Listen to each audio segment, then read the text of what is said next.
السلام على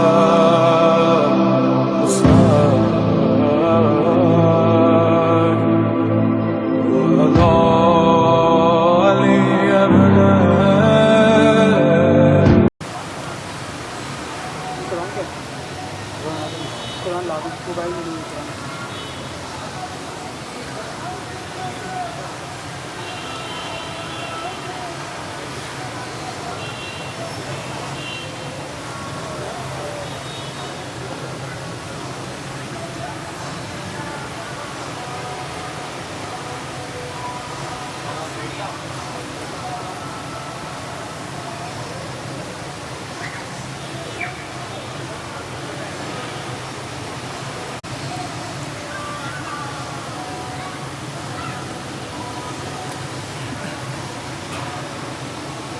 بسم اللہ الرحمن الرحیم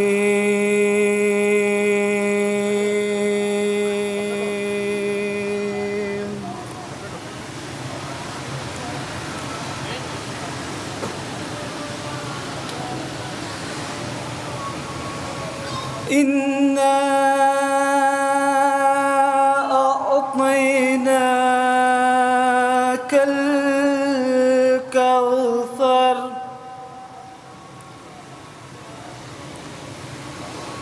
فصل لربك وانحر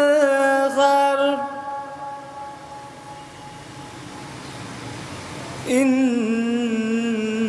شانئك هو الأبتر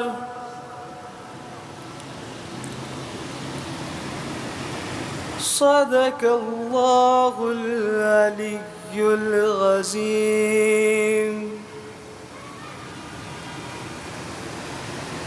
محمد وآل محمد صلوات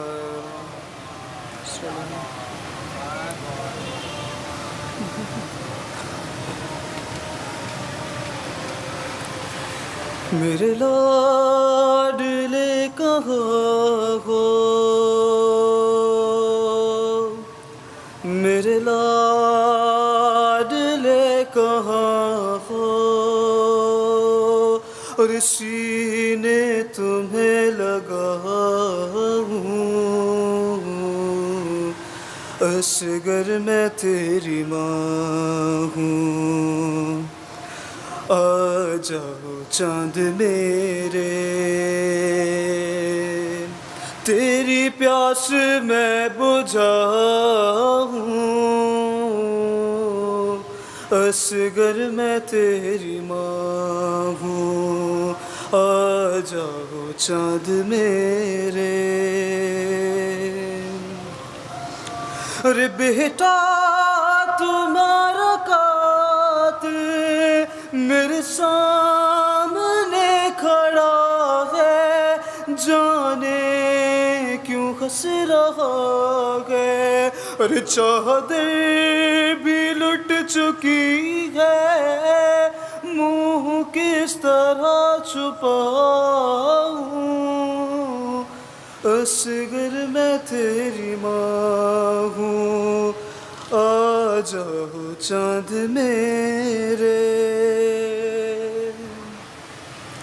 اور تیرے جھولے کو سکینہ اور رو رو کے چومتی ہے تجھے گھر میں ڈھونڈتی ہے تیری موت کی خبر میں اور کیسے اسے سناؤں اصغر میں تیری ماں ہوں آ جاؤ چاند میرے تیری پیاس میں بجھاؤں اصغر میں تیری ماں ہوں اور میری جان جا رہی ہے یہ سوچ سوچ اصغر اس پھول سے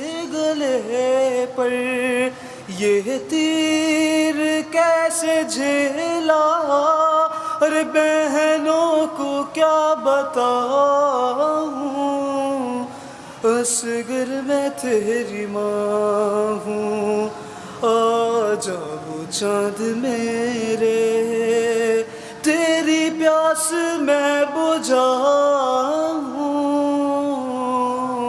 اصغر میں تیری ماں ہوں۔ میں محمد و آل محمد صلوات۔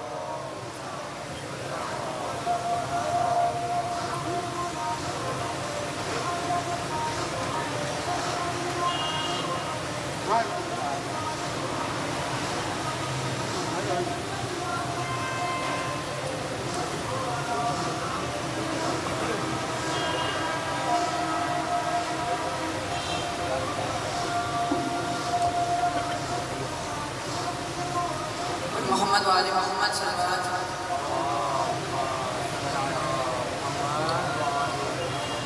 سورہ کاف سناتا ہے یہ سر کس کا ہے، سورہ کاف سناتا ہے یہ سر کس کا ہے، خون آنکھوں سے بہاتا ہے، خون آنکھوں سے بہاتا ہے یہ سر کس کا ہے، سورہ کاف سناتا ہے یہ سر کس کا ہے، سورہ کاف سناتا ہے یہ سر کس کا ہے، چلتے چلتے جو سکینہ کہیں گر جاتی ہے، چلتے چلتے جو سکینہ کہیں گر جاتی ہے، خود کو نیزے سے گراتا ہے، خود کو نیزے سے گراتا ہے یہ سر کس کا ہے، سورہ کاف سناتا ہے یہ سر کس کا ہے، سورہ کاف سناتا ہے یہ سر کس کا ہے، جس طرف جاتا ہے بازار میں سر اکبر کا، جس طرف جاتا ہے بازار میں سر اکبر کا، اس طرف دیکھتا جاتا ہے، اس طرف دیکھتا جاتا ہے یہ سر کس کا ہے، سورہ کاف سناتا ہے یہ سر کس کا ہے، سورہ کاف سناتا ہے یہ سر کس کا ہے، رات ہوتی ہے تو معصوم سی ایک بچی کو، رات ہوتی ہے تو معصوم سی ایک بچی کو، لوری نیزے سے سناتا ہے، لوری نیزے سے سناتا ہے یہ سر کس کا ہے، سورہ کاف سناتا ہے یہ سر کس کا ہے، سورہ کاف سناتا ہے یہ سر کس کا ہے، محمد وآل محمد صلوات۔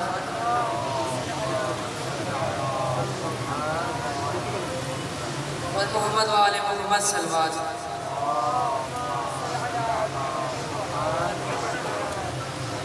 پامال لاشا دیکھ کے کہتی ہے بیبیاں، پامال لاشا دیکھ کے کہتی ہے بیبیاں، زہرا کی طرح ٹوٹی ہے قاسم کی پسلیاں، پامال لاشا دیکھ کے کہتی ہے بیبیاں، ٹکڑے پکار دشت میں لبیک یا حسین، ٹکڑے پکار دشت میں لبیک یا حسین، آ کر کہا جو مولا نے قاسم ہو تم کہاں،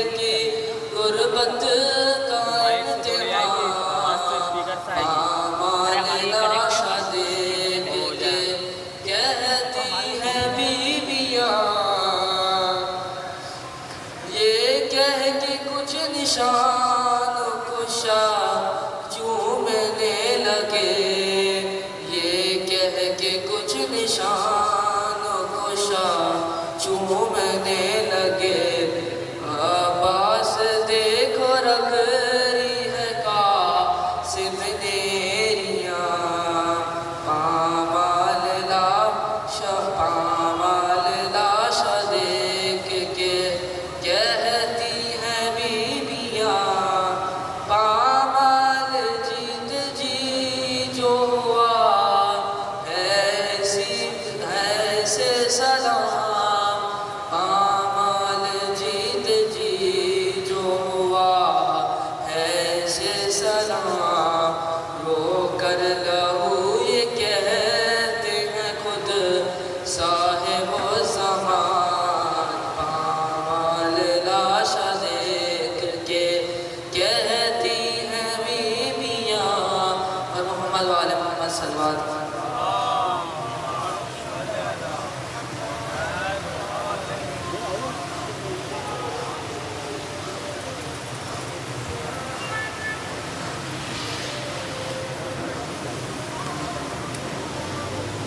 محمد و آل محمد صلوات۔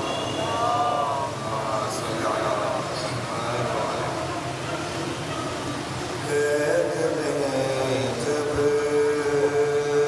بھی سنا لفظ رضا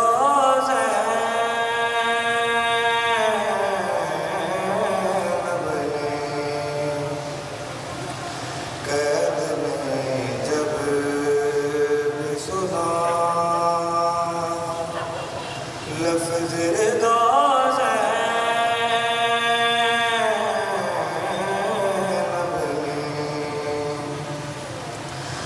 تم کو عباس بہت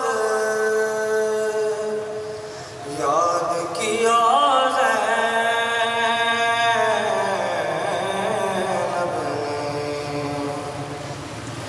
قید میں جب بھی سنا اپنے پرچم کے پھریرے میں چھپا لو میرا سر، اپنے پرچم کے پھریرے میں چھپا لو میرا سر، دل ہی دل میں یہ کئی بار کہا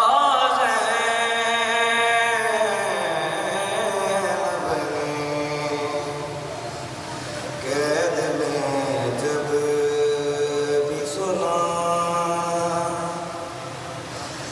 بھیڑ ایسی کہ جہاں شمر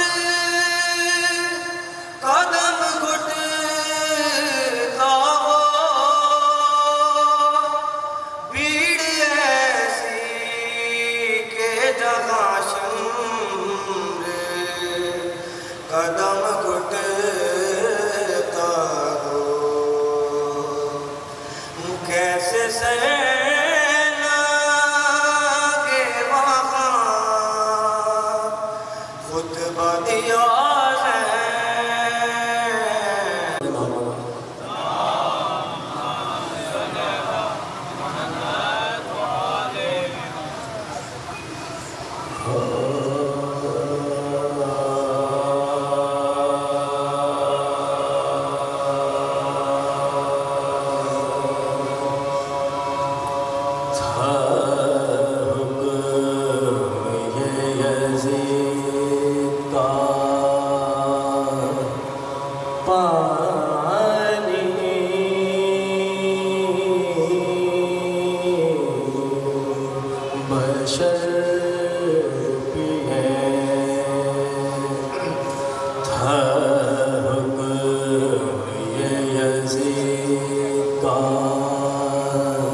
پانی، پانی،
یہاں تک کہ سب چرندوں پرندہ کر بھی ہیں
تمام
محمد و آل محمد صلوات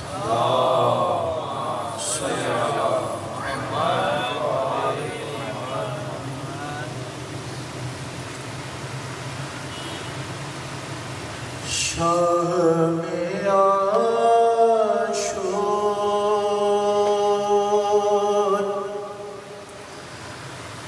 جب روتے روتے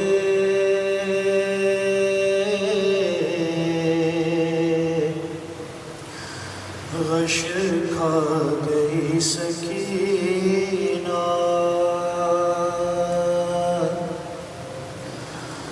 خواب میں دیکھتی ہے سکینہ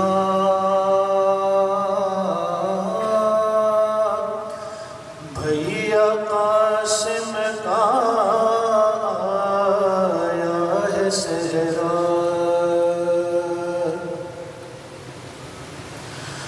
جب نہ آیا نظر اس کو دولہا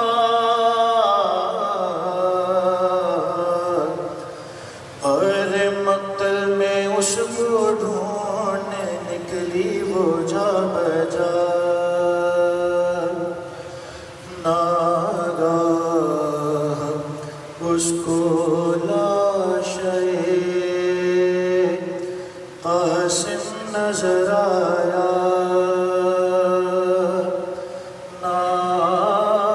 ناگاہ اس کو لاشے قاسم نظر آیا لاش قاسم پہ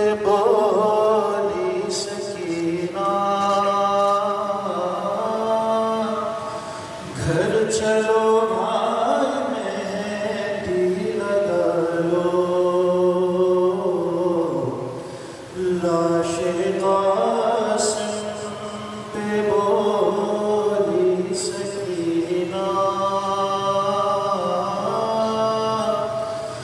گھر چلو بھائی مہندی لگا لو گھر میں شادی کی مسند بچھی ہے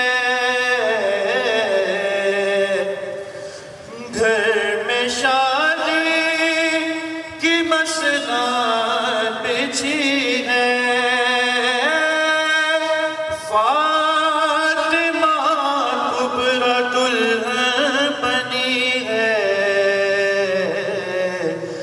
دھوم شادی کی میں مچی ہے گھر چلو بھائی مہندی لگا لو یہ گھڑی مجھ کو رب نے دکھائی یہ گھڑی مجھ کو رب نے دکھائی آج ہے تیری رسم ہنائی نیک مہندی کا دینا ہے بھائی گھر چلو بھائی مہندی لگا لو لاش قاسم پہ بولی سکینہ گھر چلو بھائی مہندی لگا لو بر محمد و آل محمد صلوات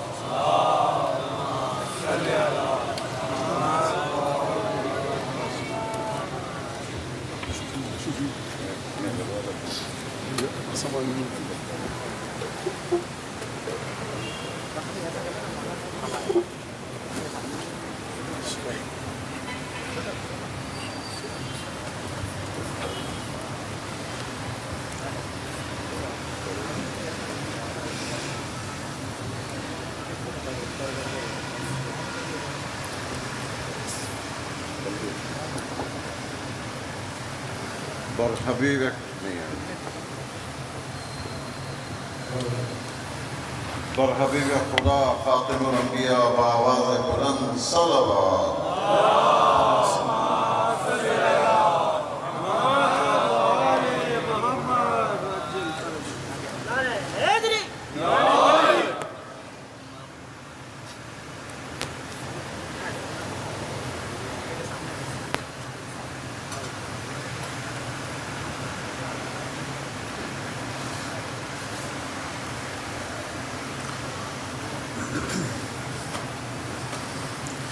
درود پر جی مل کر محمد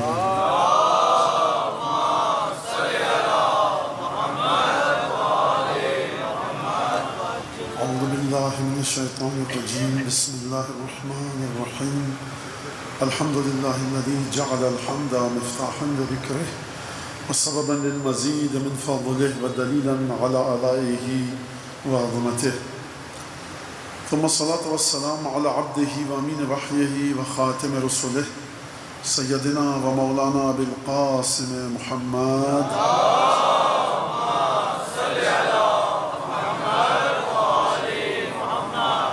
وعلى أهل بيته الطيبين الطاهرين الذين أذهب الله عنهم الرجس وطهرهم تطهيرا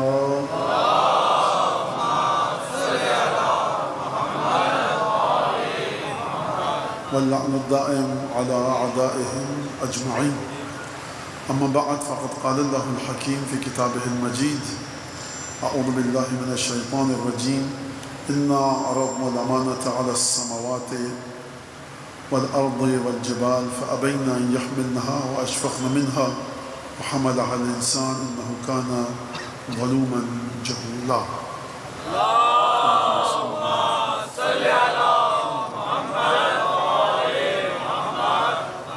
امانت الہی وراثت الہی، خداوند تبارک و تعالیٰ اپنی وراثت کو پیش کرتا ہے، اور یہ بہت ممکن ہے کہ اس وراثت اور امانت کے راستے میں کوئی ایسا شخص آ جائے جس کی مثال سامری کی طرح ہے، قارون کی طرح ہے، بلعام باعورہ کی طرح ہے، اور وہ آ کر کسی حد تک رخنہ ڈال دے، اور وہ لوگ کہ جو نبی وقت پر، نبی زمان پر، اپنے زمانے کے پیغمبر پر جن کا ایمان پختہ اور پکا نہیں ہے، یا دلوں میں جن کے بیماریاں ہیں، مرض ہیں، ہو سکتا ہے وہ دیکھ کر گمراہ ہو جائیں اور وہ غلط سمجھ بیٹھے کہ یہ امانت الہی کا وارث ہے، یہ امانت الہی کا مالک ہے، اور یہ ایک امتحان ہے۔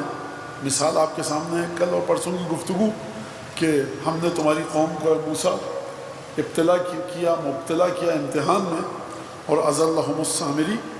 تو ہمیشہ کوئی بھی چیز ہوتی ہے مشیت الہی کے مطابق ہوتی ہے۔ ہم نے مبتلا کیا امتحان میں، لیکن سامری نے ان کو گمراہ کیا۔ تو خداوند تبارک و تعالیٰ کا امتحان ہمیشہ ہوگا۔ یہ جو سامری کے ذریعے خدا نے امتحان لیا قوم موسیٰ کا علیہ السلام کا، قوم بنی اسرائیل کا، یہ کس طرح سے لیا؟ اس نے ایک کام کیا، لوگ پریشان ہو گئے، گھبرا گئے، اور انہوں نے گوسالے کو، بچھڑے کو اپنا خدا ماننا شروع کر دیا۔ یہ امتحان کی گفتگو کہاں سے آئی؟ مولانا آپ کا تو موضوع ولایت الہیہ ہے، معذرت امانت الہیہ ہے۔ امانت کو ہم نے پیش کیا زمین اور آسمان کے سامنے، یہ امانت کے ساتھ ساتھ امتحان کہاں سے آ گیا؟ کیونکہ امانت جب بھی منتقل ہوگی امتحان کے بعد منتقل ہوگی، بغیر امتحان کے منتقل نہیں ہو سکتی۔ آپ کے پردادا کی جائیداد آپ کے دادا کو منتقل ہوئی، کیوں؟ کیونکہ آپ کے پردادا کا آپ کے دادا کے ساتھ رشتہ تھا باپ اور بیٹے کا۔ آپ کے دادا کی جائیداد آپ کے والد تک منتقل ہوئی، کیوں ہوئی؟ کیونکہ آپ کے دادا کا آپ کے والد کے ساتھ رشتہ تھا باپ اور بیٹے کا۔ یہ جو رشتہ ہونا ہے باپ اور بیٹے کا، یا باپ اور بیٹی کا، بہن بھائی کا، جس کے بعد وراثت منتقل ہوتی ہے، جائیداد، مال و دولت اور متروکہ چیزیں، ترکہ، ورثہ منتقل ہوتا ہے۔ ویسے تو ترکہ ہے اور ورثہ، اور لیکن بہرحال تو ہم ورثہ یعنی کہ جو لوگ میراث پاتے ہیں ان کی بات ہو رہی ہے۔ تو ورثہ اور ترکہ منتقل ہوتا ہے، کس طرح سے منتقل ہوتا ہے؟ کس بنیاد پر؟ اہلیت کی بنیاد پر۔ ایک صاحب چلتے ہوئے آئیں کہ مجھے یہ جائیداد ملنی چاہیے، پورے محلے والے پوچھیں گے، رشتہ دار پوچھیں گے آپ کو کیوں ملنی چاہیے، آپ کیوں دعویٰ کر رہے ہیں؟ بس یوں ہی وہ کہے گا آپ کا تعلق ہونا چاہیے۔ تو جس طرح سے عام زندگی میں میراث منتقل ہوتی ہے اہلیت کی بنیاد پر، لیاقت کی بنیاد پر، قابلیت کی بنیاد پر، وہ قابلیت کیا ہے؟ اولاد ہے، پوتا ہے، نواسا ہے، نواسی ہے، کوئی رشتہ ہو، اسی طرح سے خداوند تبارک و تعالیٰ کی امانت اور ولایت منتقل ہوتی ہے امتحان کے بعد۔ اور وہ امتحان کہاں پر ہوتا ہے؟ خداوند تبارک و تعالیٰ نے بتا دیا، آیت 10ویں دفعہ آپ یہ سن چکے ہیں، ان اللہ اصطفى آدم ونوحا وعلى ابراہیم وعلى عمران علی العالمین ذریۃ بعضها من بعض۔ خدا نے چن لیا ہے، کس کو چنا ہے؟ آدم کو، نوح کو، آل ابراہیم کو، آل عمران کو، ذریۃ بعضها من بعض، یہ سب ایک دوسرے کی نسل سے ہیں۔ تو کبھی بھی پہلا قانون تو یہ کہ سمجھ لیجیے اس بات کو، صرف امتحان کافی نہیں ہے۔ ہو سکتا ہے آپ کی نگاہیں کسی کو دیکھیں کہ بہت عظیم امتحان دیا، یہ دیکھیے کہ اولاد ابراہیم سے ہے کہ نہیں ہے، آل عمران میں سے ہے کہ نہیں ہے، بنو ہاشم سے ہے کہ نہیں ہے، رسول خدا کی نسل سے ہے کہ نہیں ہے۔ امتحان ہوگا رسول خدا کی نسل میں سے۔ ایسا نہیں ہے کہ رسول خدا کی نسل سے باہر آپ کی ثوابدید کے مطابق، آپ کے شعور اور درک کے مطابق، انہوں نے تو بڑا زبردست امتحان دیا، کس نے؟ فلاں نے، ان کے شجرہ نسب میں رسول خدا آتے ہیں، نہیں مانو کہ امتحان اچھا دیا، معیار امتحان ہے، میاں یہ ولایت الہیہ ہے۔ خدا قرآن میں پہلے ہی کہہ چکا کہ ہم نے چنا ہے آل ابراہیم کو، آل عمران کو، ذریۃ بعضها من بعض، یہ سب ایک دوسرے کی نسل سے ہیں۔ یہ معیار آپ کے سامنے پہلے سمجھ میں آئے۔ اگر جو نسل رسول خدا سے نہیں ہے وہ کچھ بھی کر لے، امانت الہی کا مستحق، اس میں اہلیت ہی نہیں ہے۔ یہ آپ سمجھ لیجیے اس بات کو۔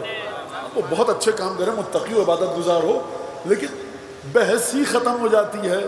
نہ میرے سامنے کوئی حافظ قرآن ہے، عبادت گزار ہے، لیکن رسول خدا کی اولاد سے نہیں ہے، مالک وراثت الہیہ نہیں ہے، امانت الہیہ نہیں ہے، امانت الہی کے لیے ڈھونڈیے رسول خدا کے شجرے کو، رسول خدا کے خون کی طہارت کو، جناب سیدہ کے وجود کے تسلسل کو۔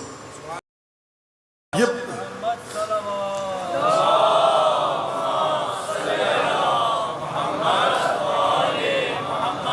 لہذا امتحان، روایت بڑی دلچسپ ہے اور طویل ترین روایتوں میں سے ایک ہے خصال شیخ صدوق کی۔ کل آپ نے روایت کو بڑے حوصلے کے ساتھ سنا تو مجھے مزید ہمت پیدا ہوئی کہ میں ایک اور روایت یہاں پر پڑھوں، لیکن یہ بڑی طویل روایت ہے اور ایک مجلس میں آدھی تو کیا چوتھائی یا پونی بھی روایت نہیں پڑھی جا سکتی۔ جب جناب امیر المومنین واپس لوٹے نہروان کی جنگ کر کے، خود نہروان کی جنگ ایک بڑا عجیب و غریب واقعہ ہے، اور کس طرح سے امیر المومنین کو نے بتایا کہ دیکھو رسول خدا کا وعدہ پورا ہوا ہے، تو خیر بہرحال، اور وہ یہ جنگ مولا کائنات نے اپنے افتخارات میں سے گنا ہے اس جنگ کو۔ انا فقعت عین الفتنہ ولم یکن لیشتری عہد، میں نے نہروان کے فتنے کی آنکھ کو، اس کے حدقے کو نکالا ہے، آئی بال کو نکالا ہے، اس کی چہرے سے آنکھوں کو میں نے پھوڑا ہے نہروان کے فتنے کو، تم میں سے کسی کی ہمت ہی نہیں تھی کہ نہروان کے سامنے کھڑے ہوتے۔ کیوں فرمایا؟ اس وجہ سے کہ ان کا قیام دیکھ رہے ہو، رکوع دیکھ رہے ہو، عبادت دیکھ رہے ہو، تلاوت قرآن دیکھ رہے ہو، تم گھبرا جاتے ان کے سامنے جاتے۔ یہ میری طاقت تھی کہ میری وجہ سے تم نے جنگ کی اور ان کے سامنے کھڑے ہوئے۔ بہرحال اور کئی معجزات دکھائے جناب امیر نے۔ ان جو خصال صدوق میں روایت نقل ہوئی ہے وہ کہ امیر المومنین تھے جالس مسجد الکوفہ عند منصرف من نہروان، جب واپس پلٹ رہے تھے نہروان سے واپس ہوئے، مسجد کوفہ میں تشریف فرما تھے۔ کیونکہ آپ لوگوں کے چہرے تمتمانے لگتے ہیں، دمکنے لگتے ہیں، لہٰذا میں بھی بڑے دھیرے دھیرے ایک ایک لفظ پر، جس حد تک میری حیثیت ہے اس حد تک، ان حرفوں پر تو روشنی نہیں ڈال سکتا، اس حد تک میں ان سے روشنی لے کر آپ کو دے سکتا ہوں۔ بہرحال سنیے آپ اس بات کو، بیٹھے ہوئے سے اذ اتا الیہ رأس الیہود، یہودیوں کا ایک بہت بڑا عالم آیا، اس نے کہا کہ اب میں اپنے الفاظ بھی تاکہ بچے سمجھ لیں، اس نے کہا کہ تمہارا کون ہے سب سے بڑا؟ کہا یہ ہے، سمجھانے کے لیے میں کہہ رہا ہوں۔ بہرحال آیا، کہا کہ تم ہو رسول خدا کے جانشین؟ کہا کہ ہاں۔ کہا کہ ان اللہ یمتحن الاوصیاء فی حیات انبیائہم و بعد مماتہم، خدا ہر نبی کے وصی کا امتحان لیتا ہے اس نبی کی زندگی میں اور اس نبی کے مرنے کے بعد۔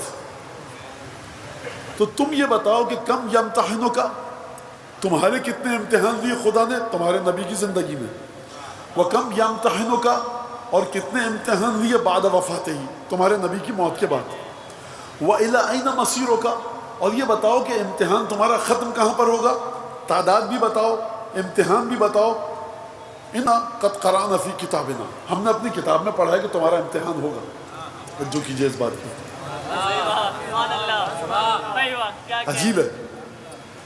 امیر نے کہا کہ اچھا، فَأَخَذَ بِيَدِ رَأْسِ الْيَهُودِ، اس یہودی عالم کا ہاتھ پکڑا، کہا کہ انہز، اٹھ کے چل میرے ساتھ۔ جو اصحاب موجود تھے کہ یا علی انبئنا، ہم کو بھی تو بتائیے کہاں جا رہے ہیں؟ کہا کہ نہیں، اخاف ان لا تحتملہ قلوبکم، مجھے ڈر یہ ہے کہ یہ جو میں امتحان بتاؤں گا نا، تمہارے قلوب اس کے بوجھ کو برداشت نہیں کر سکتے۔ لأمور قد بدت لی من کثیر منکم، مجھے ڈر اس بات کا ہے کہ برداشت نہیں کر پاؤ گے تم اس کے ذکر کو، کیونکہ میں نے تم میں سے بہت ساروں کو، اکثریت کو دیکھا ہے کہ جو تمہارے ساتھ حالات طاری ہوتے ہیں۔ اب اس کی میں ذرا سی وضاحت کر دوں، قرآن نیزوں پہ اٹھ گیا، تم گھبرا گئے۔ کیا کہا تھا جناب امیر نے؟ اب رفع حاضر مصاحف، یہ نیزوں پر کاغذ کے ٹکڑوں کے اٹھ جانے کی وجہ سے جنگ بند کر رہے ہو۔ انا القرآن الناطق، قرآن ادھر ہے، میں قرآن ناطق ہوں، لیکن نہیں مانی بات۔ خوب توجہ کیجئے گا، یہاں سے ایک جملہ میں کہتا ہوا چلوں، مولانا مذہب جو ہے وہ خدا کو مرکزیت میں رکھتا ہے، رسول کو مرکزیت میں رکھتا ہے، امام وقت کو مرکزیت میں رکھتا ہے، مذہب گھومتا ہے ہمارا، طواف کرتا ہے امام معصوم کے گرد، اور کیونکہ امام معصوم کے وجود سے نبوت بھی ہم کو ملتی ہے، توحید بھی ملتی ہے، لہٰذا اگر آپ امام معصوم تک پہنچ جائیں تو توحید تک بھی پہنچ گئے، نبوت تک بھی پہنچ گئے۔ تو امام نے فرمایا، مولا نے فرمایا ان حسبنا، اٹھ کے چلو، ہاتھ پکڑ کر لے کر گئے۔ کہا کہ یا علی ہم کو بھی بتائے، انبئنا۔ فرمایا کہ نہیں، اخاف ان لا تحتملہ قلوبکم، مجھے ڈر اس بات کا کہ تمہارے دل ان امتحانات کے تذکرے کو برداشت نہیں کر سکتے۔ میں یہاں ایک چھوٹا سا جملہ کہوں جناب امیر کی شان میں، یا علی 14 امتحانات آپ نے دے دیے 7 رسول کی زندگی میں، 7 رسول کے انتقال کے بعد آپ نے دیے ہیں امتحان، اور یہ کون لوگ ہیں؟ صفین میں 7 تھے، نہروان میں 7 تھے، جمل میں 7 تھے، یہ ولایت پر ڈٹے ہوئے ہیں، امتحانات یہ بھی دے رہے ہیں۔ جناب امیر کے امتحانات کا ذکر سننے کی طاقت نہیں ہے تم میں۔ جناب امیر فرمایا تم میرے امتحانات کا ذکر سن کے تاب نہیں لا سکتے۔ اچانک کیا ہوا؟ وہ کھڑا ہوا کہ جو بلند ترین پہاڑوں کی طرح تھا اور سخت پتھروں سے زیادہ سخت تھا، امیر مومنین کا دست راز جناب مالک اشتر۔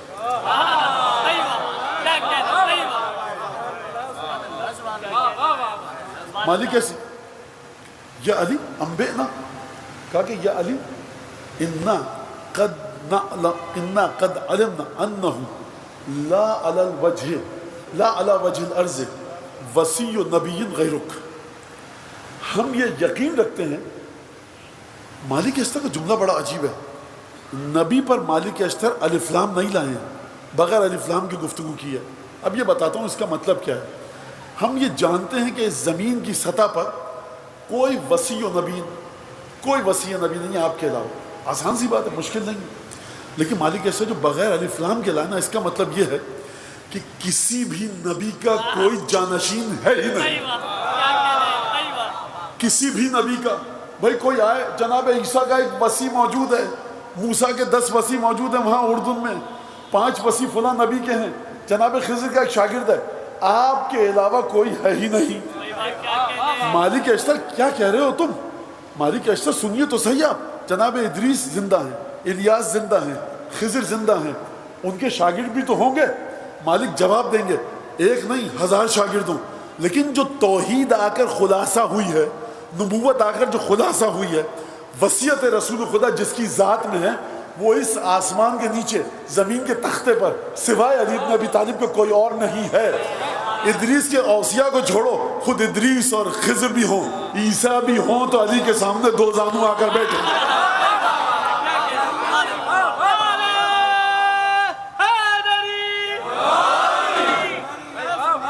اس نے کہا سب سے پہلے بتاؤ کتنے امتحانات ہوتے ہیں؟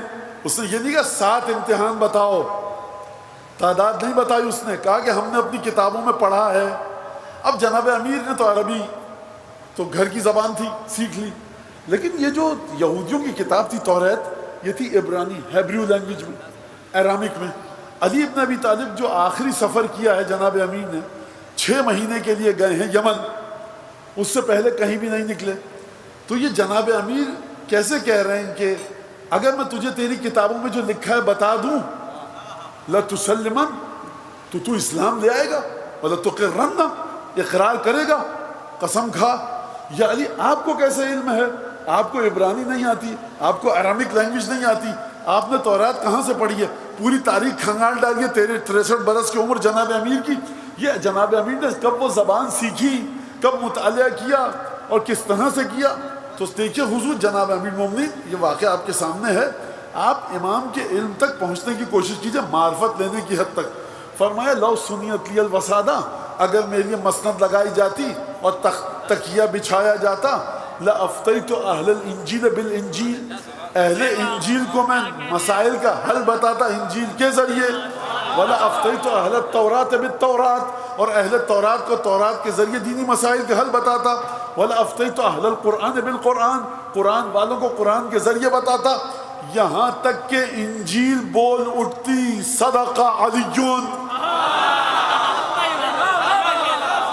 وقالت التوراۃ صدق علیون، یہ دونوں کتابیں بول اٹھتی کہ علی سچ کہہ رہے ہیں۔ تمام علماء ان کے مذہب کے موجود ہیں، اس کے باوجود جناب امیر فرما رہے ہیں کہ میں تم کو تمہاری کتابوں سے تمہارے مسائل کا حل بتاؤں گا۔ بہرحال یہ تو بہت آپ متاثر ہوئے، آپ نے سبحان اللہ کہا، آپ نے نعرے لگائے، درود بھیجے، لیکن یہ اس لیے کہ صرف ایک دلوں میں محبت جناب امیر کی ایک کرن اور جاگ اٹھے۔ اس سے زیادہ ان فضائل کا کوئی آپ ہی سمجھیں کوئی یہ فضیلت ہے؟ جناب امیر ان لوگوں کی سطح پر گفتگو کر رہے ہیں، یہ تم کو قرآن تو پڑھنا آتا نہیں ہے لیکن ہم انجیل پڑھنا جانتے ہیں، جو تم کو انجیل کا علم نہیں ہے وہ ہم کو ہے۔ جو زمین پر ویزیبل علم ہے نا، ٹینجیبل نالج، جس کو تم چھو سکتے ہو، دیکھ سکتے ہو، پڑھ سکتے ہو، اس میں تو ہمارا مقابلہ نہیں کر سکتے۔ آسمان پر کیا خاک ہمارا مقابلہ کرو گے؟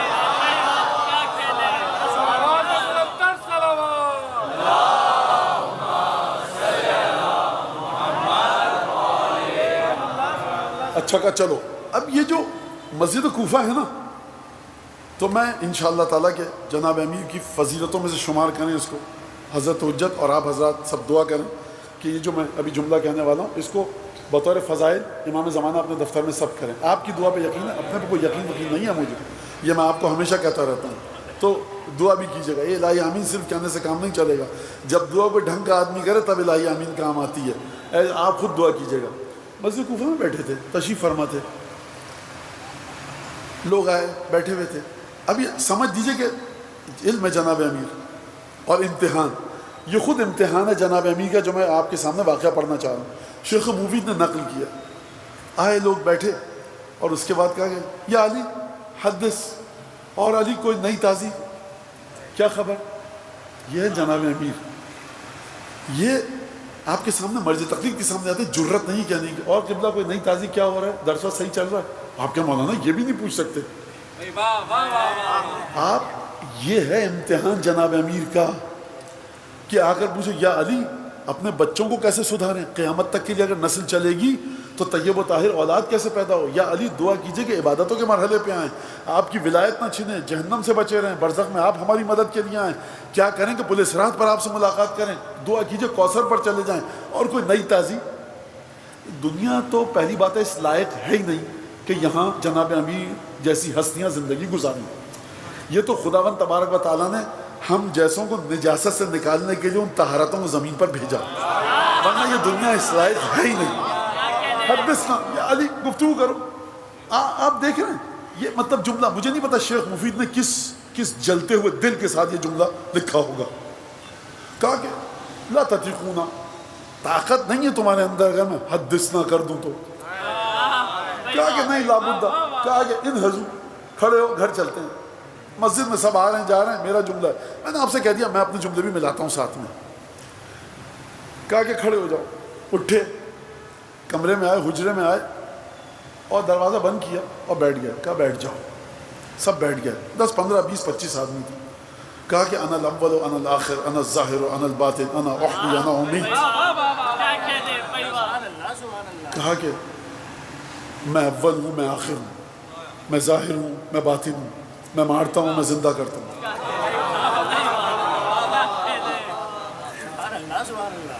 سادہ خوش مت ہوئیے، جناب امیر کے اگلے جملے کا انتظار کیجیے۔ کہا کہ انا الاول انا الاخر انا الظاہر انا الباطن۔ اب یہ دیکھیں، میں یہ بتا دوں، یہ جھیپیے مت، آپ کے ساتھ میرا ایک دوسرا رابطہ ہے، میں آپ کو چاہتا ہوں کہ اس رات کے اس پہر میں تو آپ کو مجھے جگہ کے بھی رکھنا ہے اور اپنی گفتگو بھی آپ تک واضح کرنی ہے۔ تو یہ بچے جانتے ہیں سارے، مختلف جگہوں پہ درسوں میں اور کوشچن آنسر سیشنز میں یہ بیچارے مجھے برداشت کرتے رہتے ہیں، تو ان کے ساتھ میرا ایک رابطہ ہے، اس رابطے کا میں ایک ناجائز فائدہ یہاں پر ممبر پہ اٹھاتا ہوں۔ تو ایسی بات نہیں کہ میں کسی پہ نعوذ باللہ کوئی جملہ چست کر رہا ہوں یا طنز کر رہا ہوں، نہیں، یہ جو پیچھے بیٹھے ہیں ان کے لیے کہہ رہا ہوں، ایسی بات نہیں ہے۔ خیر، انا الاول انا الاخر انا الظاہر انا الباطن انا احیی انا امید۔ لوگوں نے سنا، کھڑے ہو گئے اور بھاگ کے گئے، دروازے کی کنڈی کھول کے بھاگ جائیں۔ جناب امیر اپنے مقام پر اور دروازے کی کنڈی سے مخاطب ہو کر کہا،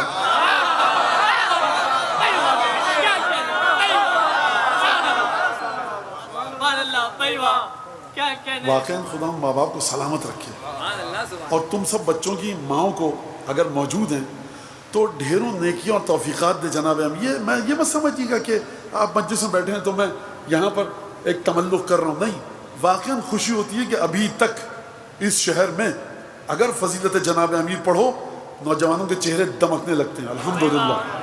برائے خوشنودیت جناب امیر بلند تر صلوات.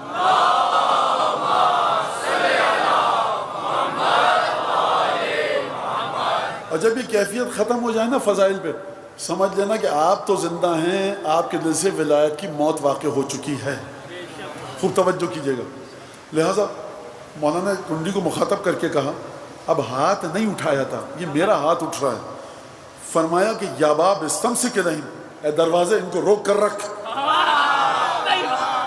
10-15 انسان کنڈی کو کھولنا چاہ رہے ہیں طاقت لگا کر، کنڈی نہیں کھل رہی. سرکار جس کا ایک لفظ، ایک ارادہ کنڈی میں قفل لگا دے، 15-20 آدمی کھول نہ سکیں. اچھا میں آپ سے ایک بات سننا چاہتا ہوں، ایک سوال کرنا چاہتا ہوں. جناب امیر نے کیوں کہا یا باب استمسک علیہم، اے دروازے کو روک کر رکھ؟ ضرورت تو نہیں تھی کہنے کی. ہمارے عقیدے کے مطابق سر جھکاتے، دل میں ارادہ کرتے. کیوں تم اس جملے کو ڈر کے بھاگ گئے؟ تو دیکھو جس میں اتنی طاقت، اگر جناب امیر سر جھکا کر ارادہ کرتے اور دروازے کو مخاطب کرتے کہ نہیں کھلنا، اپنے دل میں سوچتے دروازہ نہیں کھلتا، تو جملہ کیوں کہا؟ اس لیے کہ جس علی ابن ابی طالب کی باتیں برداشت نہیں ہو رہی، اس کے جملے کی طاقت دیکھ لو.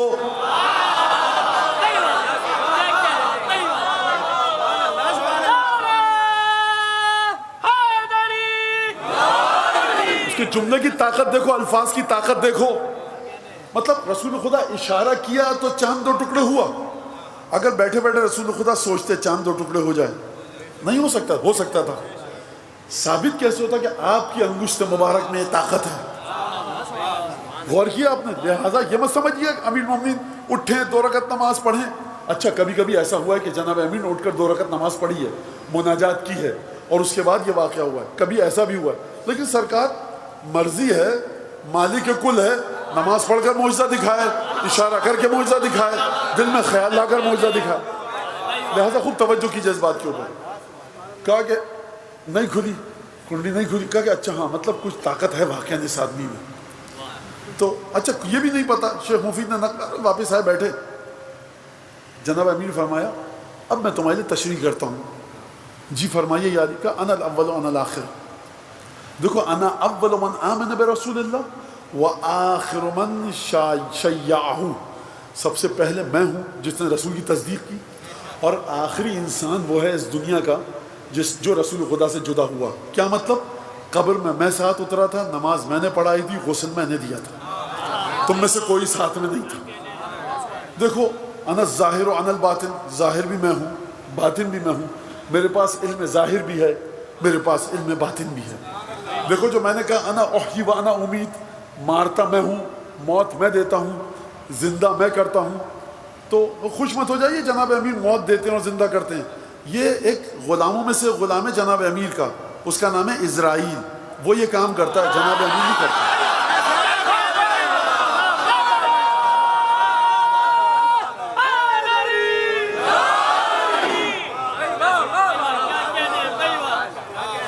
فضائل کو سمجھیے روایات کے ذریعے. سمجھنے کہ زندہ کرنا بڑا مشکل کام ہے. جو جناب امیر کے 11ویں پوتے کے پیچھے نماز پڑھے گا نا، اور جو جناب امیر کے 11ویں بیٹے کے پیچھے آ کر کہے گا یا ابن رسول اللہ کوئی حکم ہے تو بتائیے، جاؤ دجال کو مار کے آؤ، کہے گا یا حجت ابن الحسن دجال کو مار دیا. وہ جو امام زمانہ کے پیچھے نماز پڑھیں گے نا، جناب مریم کا بیٹا، اس کی طاقت ہے یہ کہ ٹھوکر مارے بغیر اشارہ کرے زندہ ہو جائے. آپ احادیث کے ذریعے سمجھیے. بحث ہوتی رہتی ہے جناب امیر مومنین رزق دیتے ہیں نہیں دیتے. بھائی جو کام آپ کا نہیں ہے اس میں دخل مت دیجئے. آپ اپنے کہیے جناب امیر خدا کی عزت سے ہر چیز پہ طاقت رکھتے ہیں، بات ختم ہو گئی. اب مردہ زندہ کروانا ہے، مردے کو زندہ کروانا ہے، زندہ کو مردہ کروانا ہے، انسان کو جانور بنانا ہے، جانور کو انسان بنانا ہے، بے عقل کو عقل دینی ہے، عاقل کو بے عقل کرنا ہے. وہ ہوتا رہے، گنتے رہیے. پھر اس میں ایک دفعہ آپ ولایت الہیہ کے مرحلے پر آئیے، آپ وراثت الہیہ کے مرحلے پر آئیے، امانت الہی کو سمجھیے، طاقت کو سمجھیے کہ جو طاقت خدا اپنے بندوں کو دیتا ہے، اپنے اوصیاء کو دیتا ہے، اپنے اولیاء کو دیتا ہے. پھر اس کے بعد ایک ایک چیز کو لے کر ایک ایک سطر کو لے کر بحث کرنا آپ کے بس کی بات نہیں ہے. اس کو کیوں نہیں مانتے ہم؟ اس کو مانیے سمجھیے. اور بہت زیادہ امامت کا درس لینا. جامع کبیرہ کا ترجمہ پڑھا کیجئے گھر میں بیٹھ کر. درس امامت ہے. درس دینے والی ہستی کا نام ہے 10واں امام حضرت ابی الحسن علی النقی علیہ السلام.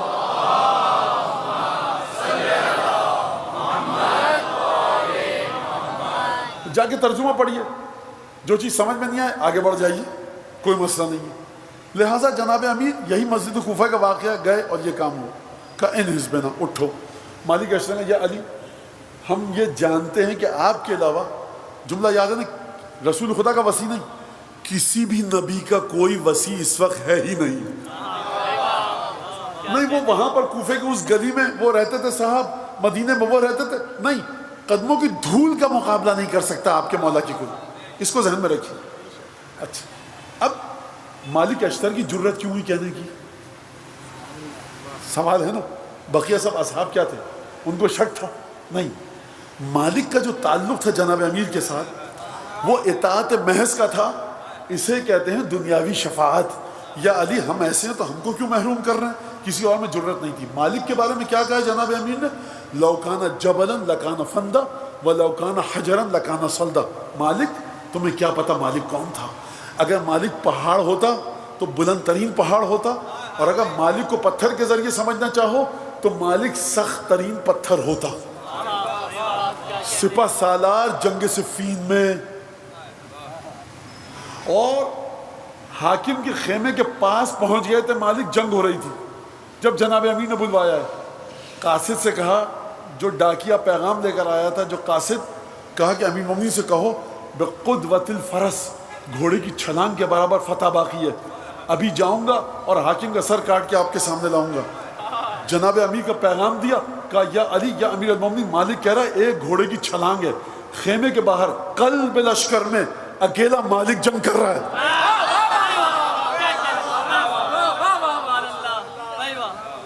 مولا نے کہا کہو فوراً واپس آئے, الساعہ, ابھی واپس آئے. کہا کہ مالک فوراً واپس آؤ. وہیں پہ مالک نے تلوار روکی اور واپس آئے. اسے کہتے ہیں اطاعت. اسے کہتے ہیں اطاعت. اور جناب امیر کے اصحاب کی کیفیت کیا تھی, یہ خود ایک باقاعدہ موضوع ہے اشرے کا, کہ جناب امیر کے اصحاب کی شخصیت کے گوشوں پر سے, پہلوؤں پر سے آپ پردے اٹھائیے, دیکھیے یہ تھے کیا تھے. میں آپ کو بتاؤں, اب ڈرتے ڈرتے کہنے دیجئے, ان کا پورا دین جو تھا اس کا نام تھا علی ابن ابی طالب. یاد رکھیے گا یہ ایسے تھے, اور عجیب ان کا رویہ تھا. لے کے گئے, گھر میں لے کے آئے, بیٹھے سب, کہا کہ دیکھو یا اخ الیہود, اے یہودیوں کے بھائی, ان اللہ یمتحن اولیاءہ فی حیات انبیائہم فی 7 مواطن وبعد مماتہم فی 7 مماتن. 7 امتحان لیتا ہے خدا انبیاء کا, یعنی کیا کہوں میں, صلوات اللہ وسلام علیہ.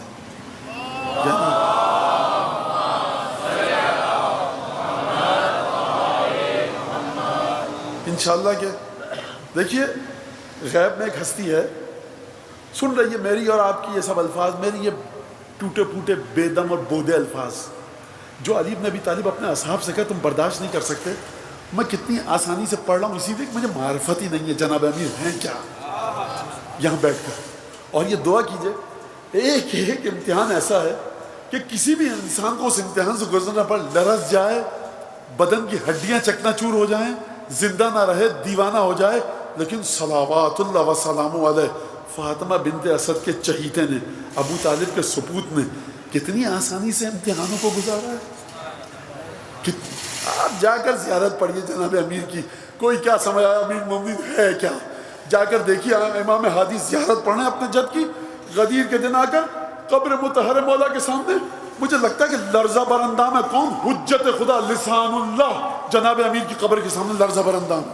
جناب امام صادق کیا فرما رہے ہیں اپنے دادا کی قبر کے سامنے, دادا جان فکن لی شفیعن, میری شفاعت پر. جب خدا کی زبان کہے جعفر صادق کہ میری شفاعت, ہم اور تم ہیں کہاں, ہیں کہاں پر, سمجھئے. درود بھیجیے امیر مومن کی بات کہاں پہ.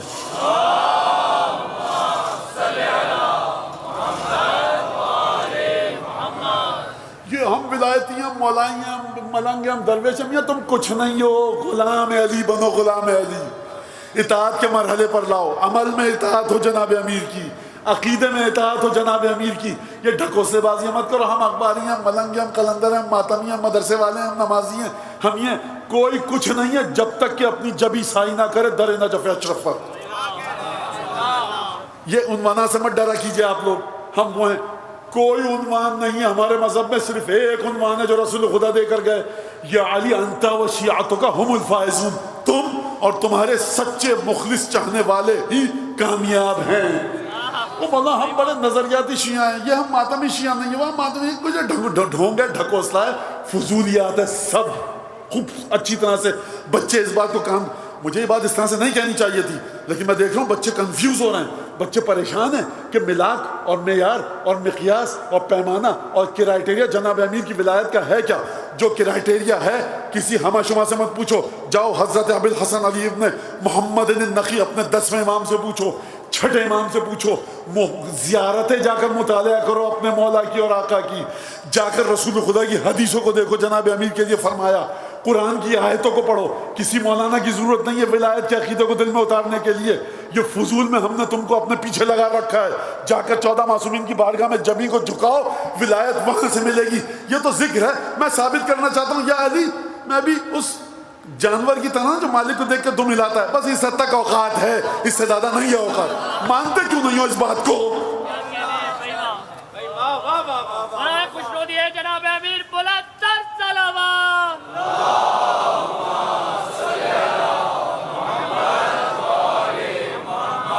خوب توجہ کیجئے گا، یعنی میں قربان جاؤں اس لمحے کے کہ جب آپ کا مولا فرما رہا ہے اسد اللہ الغالب ان اللہ یمتنہ الاوصیاء فی حیات انبیائہم فی 7 مواطن، کتنا نہ زبان لڑکھڑا رہی ہے، نہ سوچ رہے ہیں، نہ تأمل کر رہے ہیں، یعنی کیا مطلب؟ یعنی یہ 7 امتحان علی بن ابی طالب کی ذات کا حصہ ہیں۔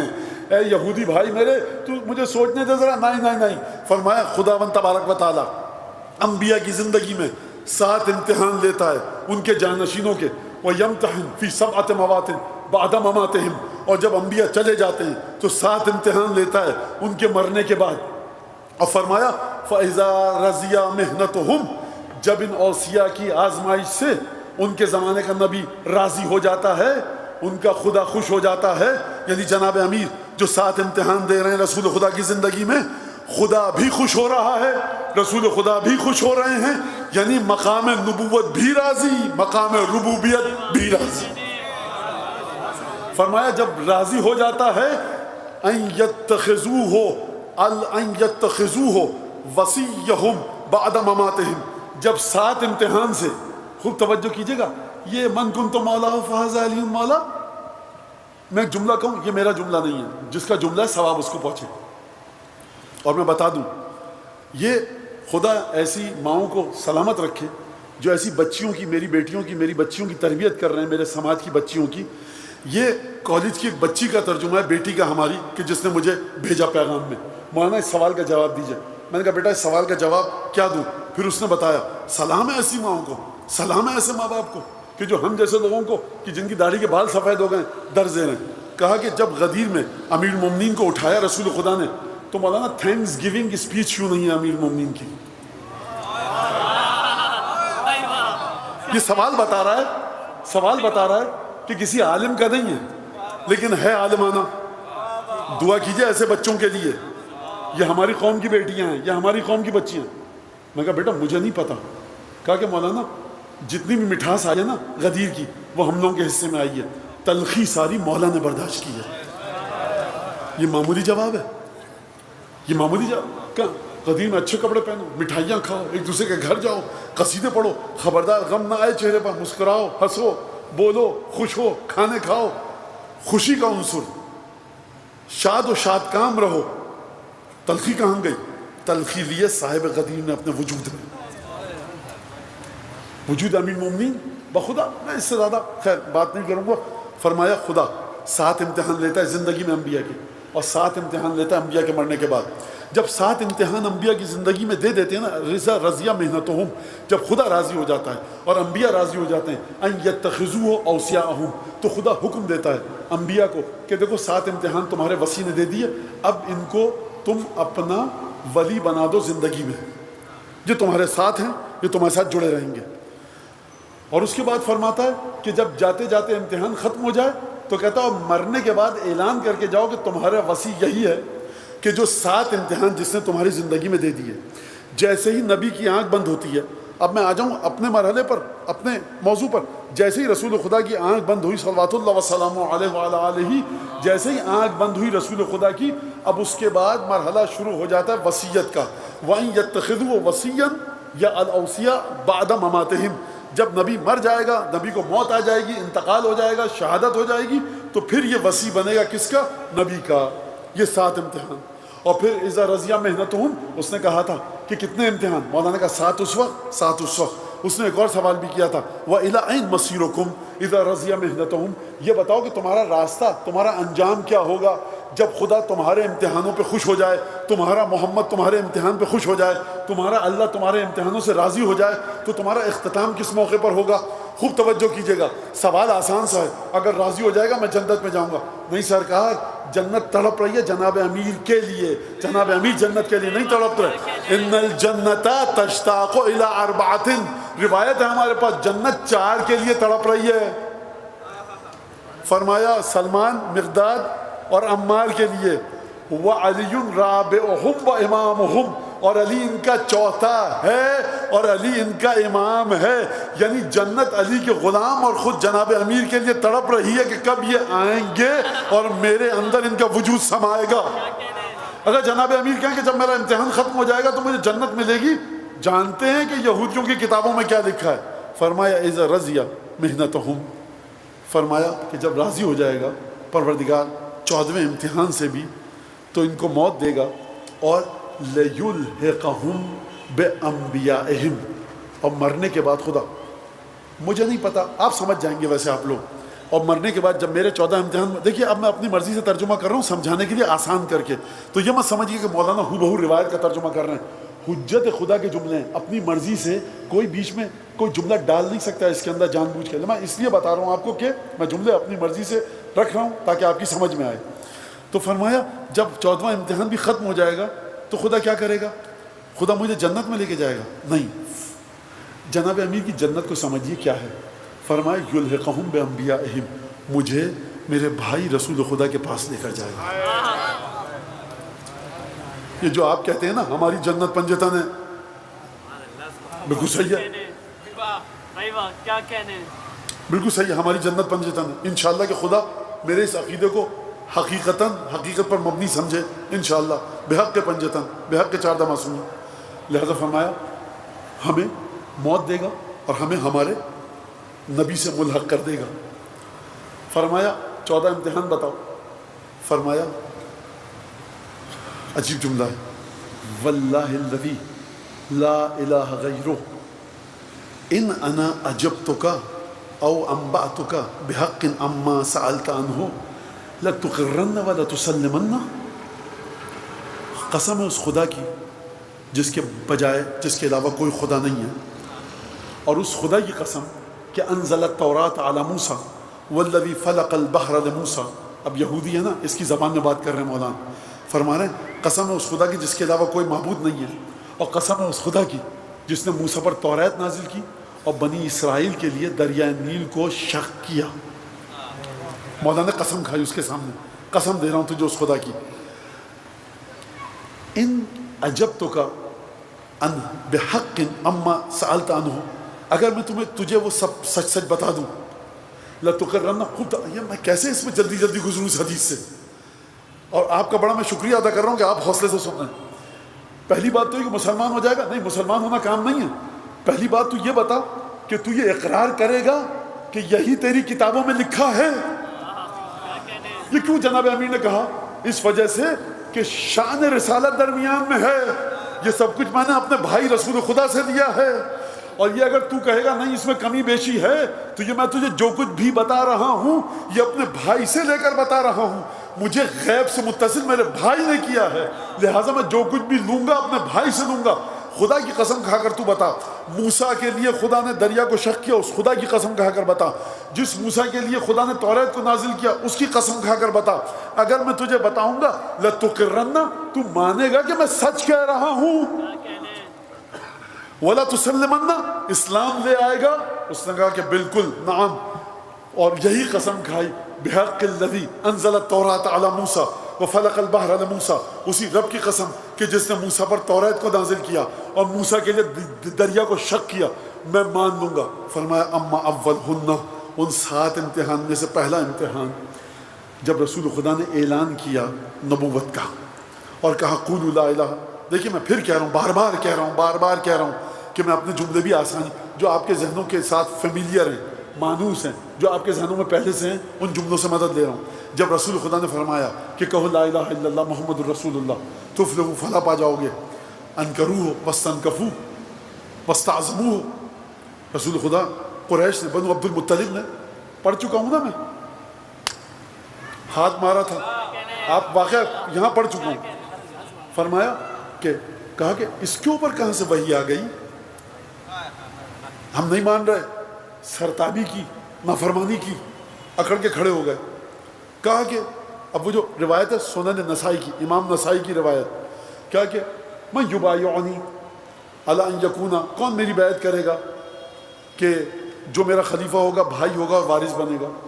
وانا قمت وکنت احدث القوم سنا دعا بنی عبد المطلب صغیرہم و کبیرہم، فرمایا بنی عبد المطلب کا ہر چھوٹا بڑا موجود تھا اس دعوت میں۔ رسول خدا نے پیغام دیا کہ کون اٹھ کر کھڑا ہوگا، میری مدد کرے گا اس کار رسالت میں۔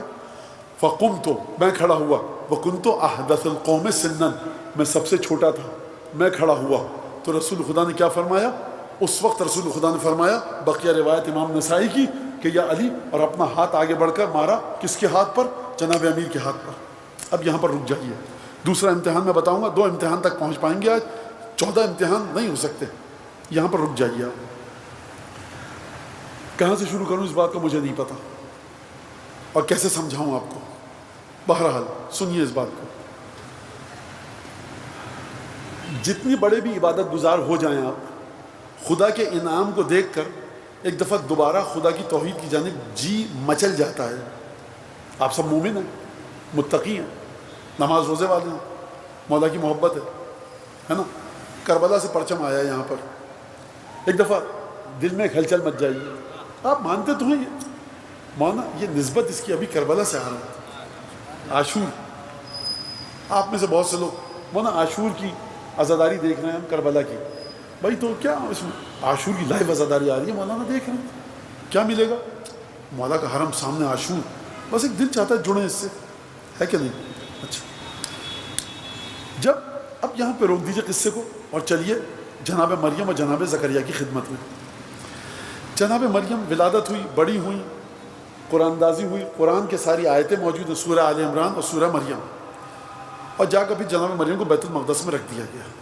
جب بیت المقدس میں رکھ دیا گیا، کلما دخل علیہ زکریا المحراب وجد عندها رزقا، جب بھی مریم کے پاس عبادت گاہ میں جاتے تھے مریم کی بیت المقدس میں، تو زکریا دیکھتے تھے وجد عندها رزقا، ایک عجیب و غریب قسم کی پھل پھلواری وہاں پر ہوتی تھی۔ نبی ہیں، یہ جنت کی کوئی نہر نہیں بہہ رہی، پھل رکھے ہوئے، خوب توجہ کیے، نبی ہیں، ٹھٹک گئے۔ اس کا مطلب ہے کہ نبی ہوتے ہوگے، لیکن جب بھی نبی ہیں آپ، جتنا بڑا مقام ہو، اگر عالم غیب سے کوئی تحفہ آ رہا ہے تو چونک کر ٹھٹک کر پوچھنا ایمان کی علامت ہے۔ کیا مریم انا لک ھذا، یہ تمہارے پاس میوے کہاں سے آئے؟ قالت، یہ جو ہے من عند اللہ، ان اللہ یرزق من یشاء بغیر حساب، یہ خدا کی طرف سے آئے، خدا جس کو چاہتا ہے بے حساب دیتا ہے۔ تو مریم نبی نہیں ہے، پیغمبر نہیں ہے، پھل آ رہے ہیں سمجھتی خدا کی طرف سے، اور اپنے خالو جناب عیسیٰ جناب زکریا کہ جو پیغمبر بھی ہیں ان کو درس دے رہی ہیں کہ ان اللہ یرزق من یشاء بغیر حساب، وہ خدا جس کو چاہتا ہے بغیر حساب کے دیتا ہے۔ اب چلیے، یہ تھی جناب، اب جناب زکریا کے واقعے کو پڑھیے۔ سورہ مریم میں لکھا ہے کہ عجیب ذکر و رحمت ربک عبدہ زکریا اذ نادى ربہ نداء خفیا رب انی وہن العظم منی واشتعل الراس شیبہ ولم اکن بدعائک رب شقیہ. یاد کرو ذرا اس وقت کو کہ جب تمہارے رب کی رحمت نے زکریا کو یاد کیا. خوب توجہ دیکھیے, مجھے پتہ گفتگو سخت ہو رہی ہے لیکن آپ برداشت کیجئے اب اس کو, اور نہیں برداشت نہیں سمجھ میں آ رہی گھر جا کے دوبارہ سنیے گا. جناب امیر کے ایک امتحان پر میں مجھ جیسا آدمی گفتگو کر رہا ہے, میں کیسے بات کو نامکمل چھوڑ دوں. خوب سمجھنا اس بات کو بچے ہمارے سمجھیں. امتحان مولا کے 14 واہ واہ سبحان اللہ یا علی مدد نعرہ حیدری کھیل تماشا نہیں ہے. نعرہ حیدری یا علی مدد, اس کے پیچھے 14 امتحان ہیں, اس کے پیچھے 63 برس کے امتحان ہیں, اس کے پیچھے بنو ہاشم کی محنت ہے, اس کے پیچھے جناب اسماعیل کی قربانیاں ہیں, اس کے پیچھے جناب ابراہیم کی دعا ہے. نعرہ حیدری یا علی مدد کیا مطلب؟ یہ عالم بالا میں لرزہ مچ جاتا ہے سرکار امیر المومنین کے نام سے. لہٰذا جب جناب زکریا کے بارے میں کہا یاد کرو اس وقت کو جب زکریا کو یاد کیا خدا کی رحمت نے. زکریا نے یاد نہیں کیا تھا خدا کی رحمت کو, زکریا کو خدا کی رحمت نے یاد کیا. اور اس کے بعد کب یاد کیا؟ جب آئے نا محراب میں, مریم کے پاس پھلوں کو دیکھا, عبادت کر رہے ہیں, پیغمبر نے فرمایا ہنالک دعا زکریا ربہ.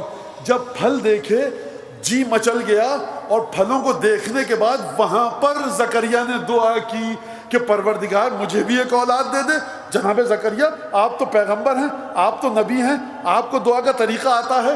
یہ مریم 10 12 13 14 سال کی بچی آپ کے گھرانے کی کچھ پھل دے کر دل مچل گیا کہ آپ بھی دعا کریں یہ مریم جیسی اولاد ہم کو بھی دے. جواب یہ ہے کہ انسان عبادت کرتا ہے لیکن نئے نئے تحفے دیکھ کر توحید کی جانب ایک مختلف انداز سے متوجہ ہوتا ہے. یہاں پر ہنالک دعا زکریا ربہ, وہاں پر خدا سے دعا کی زکریا نے. اور یہ جو آپ سورہ مریم کی ابتدائی آیات دیکھ رہے ہیں یہ حادثاتی ایکسیڈنٹلی نہیں آ گئی ہیں کہ یاد کرو اس وقت کو کہ جب تمہارے رب کی رحمت نے زکریا کو یاد کیا. رب نے زکریا کو یاد کیا.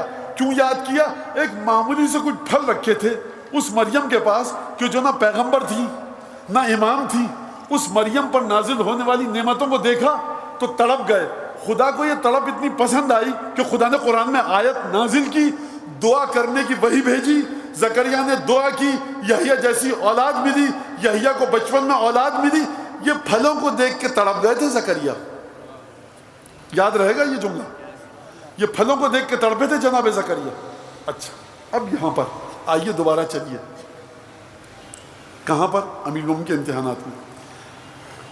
زکریا نے, پھر میں کہوں گا, زکریا نے کیا دیکھا تھا مریم کے پاس؟ پھل. کوئی خوفناک چیز تو نہیں دیکھی تھی, پھل دیکھے تھے. دل مچل گیا. جب دل مچلا تو زکریا نہیں گئے خدا کے پاس, خدا کی رحمت آئی زکریا کے پاس. میں دوبارہ دوہراؤں, یہ سب کے لیے واضح ہے. ذکر و رحمت ربک عبدہ زکریا. حبیب یاد کرو اس وقت کو جب تمہارے رب کی رحمت نے زکریا کو یاد کیا. رب کی رحمت آئی ہے زکریا کے پاس. کیوں آئی ہے؟ پھلوں کو دیکھا دل مچل گیا. اب میں ایک سوال کروں آپ سے, خوب توجہ کے ساتھ سنیے گا. پھلوں کو دیکھ کے دل مچل گیا, نعمتیں تھیں, کہا پروردگار دعا کی, رحمت رب آئی. مجھے یہ بتائیے جناب امین نے جو ساتھ دیا ہے رسول خدا کا, کون سی نعمتوں کو دیکھ کر نبی کا دل مچلا ہے؟ سب کی سمجھ میں بات نہیں آئی. دیکھیے اگر آپ جا رہے ہوں قیمتی گاڑی میں, 4 باڈی گارڈ آگے 5 پیچھے, آپ کے ساتھ پورا آپ کا اسکورٹ کرتے ہوئے جا رہے ہوں, باڈی گارڈ ہوں, اور وہ سب بتی گھوم رہی ہو اور پورے شہر کو آپ نے جان اجیرن کر کے رکھ دی ہو, یہاں پہ رستہ بند, وہاں پہ رستہ بند, آپ جا رہے ہیں, لوگ دنوں میں کیا کیا آپ کے بارے میں کہہ رہے ہیں, آپ خوش جا رہے ہیں کہ صاحب ہمارے لیے سڑک بند کر دی گئی. بخدا جب سڑکیں اس طرح سے بند ہوتی ہیں تو جا کر لوگوں سے پوچھیے, آپ بھی انہی میں شامل ہیں, کہہ رہے ہوتے ہیں. اب ایک صاحب کہیں کہ جانا ہے اس گاڑی میں, آپ کو ہو سکتا ہے, ہاں دل تو مچل گیا ہے, ہم ان کے ساتھ چلے جائیں. کہیے آپ کو یاد کیا ہے بڑے صاحب نے, آ جائیے گاڑی میں. بھائی کامن سینس ہے, عقل ہے. نعمتوں کی فراوانی کو دیکھ کر آپ نے چاہا, آپ کی گستاخی نہ ہو جائے آپ کی شان میں, کہ آپ لپک کے اس ایسکورٹ کرتی ہوئی گاڑی میں باڈی گارڈ کے ساتھ بیٹھ جائیں. نعمتیں دیکھی نا, دل مچلا. زکریا نے بھی نعمتیں دیکھی, دل مچلا. مجھے بتائیے آپ کے مولا نے آپ کے رسول کے ساتھ کن نعمتوں کی فراوانی کو دیکھ کر دل مچلا؟ سمجھ گیا آپ؟ سمجھ میں آیا آپ کے زکریا کا امتحان اور جناب امیر کا؟ جو دیکھا جناب امیر نے رسول خدا کے ساتھ، مصیبتوں کو دیکھا، تکلیفوں کو دیکھا، اذیتوں کو دیکھا، مذاق اڑانے کی رسوائی کو برداشت کر گئے. کنت احدث القوم سنا، کوئی نعمت نہیں دیکھی تھی، کون ہے جو میری مدد کرے گا؟ 3 دفعہ کھڑے ہوئے، یا رسول اللہ میں وکنت احدث القوم سنا. اب مجھے بتائیے، جس زکریا کو نعمتیں دیکھ کر دل للچایا کہ مجھے بھی ایسی اولاد دے، خدا نے یحییٰ جیسی اولاد دی. اب اگر امیر المومنین کہیں یا رسول اللہ میں نے آپ کے ساتھ جو جڑا، کوئی نعمت دیکھی نہ زحمت دیکھی، میں نے تو آپ کو دیکھا، زحمت ہوگی آپ کے ساتھ، نعمت ہوگی آپ کے ساتھ، موت آئے گی آپ کے ساتھ، رسوا ہوں گے آپ کے ساتھ، بچے قتل ہوں گے آپ کے ساتھ، گھر پہ آگ لگے گی آپ کے ساتھ. تو مجھے بتائیے خدا علی کو اب کیسے بچے دے گا؟ کون سی اولادیں دے گا؟ کس طرح کے فرزند دے گا؟ کون سا شجرہ دے گا؟ اب وہ اولاد دے گا کہ زکریا اور یحییٰ جس کی غلامی کریں گے، جنت کے جوانوں کی سرداری دے گا.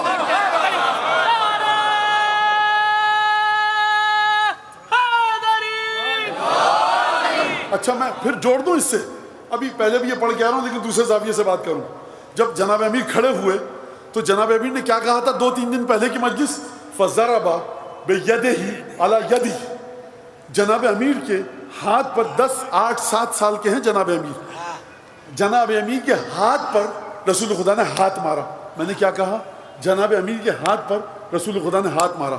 اب میں آپ سب سے پوچھتا ہوں، جب آپ بیعت کرنے جائیں گے انشاءاللہ حضرت کی، جب ظہور ہوگا تو حضرت کا دست مبارک یہاں پر ہوگا، اور انشاءاللہ بحق جناب سیدہ آپ حضرت کے ہاتھ میں ہاتھ دیں گے یا امام زمانہ آپ کے اپنا ہاتھ بڑھا کر آپ کے ہاتھ پہ رکھیں گے؟ میں سوال کر رہا ہوں بھائی، امام زمانہ اپنا ہاتھ کے لائیے، آپ کا ہاتھ کہاں پر؟ خدا کا ہاتھ کہاں، ہم کہاں؟ خوب توجہ کیجیے گا. حضرت حجت اپنا ہاتھ ہمارے ہاتھ میں نہیں رکھیں گے، ہم حضرت حجت کے انشاءاللہ حضرت حجت کے ہاتھ میں اپنا ہاتھ رکھیں گے. لیکن یہ روایت میں نہیں کہہ رہا، امام نسائی کہہ رہے ہیں. جناب رسالت نے اپنا ہاتھ اٹھایا اور علی ابن ابی طالب کے ہاتھ پر مارا. یا رسول اللہ آپ علی کی بیعت کر رہے ہیں یا علی آپ کی؟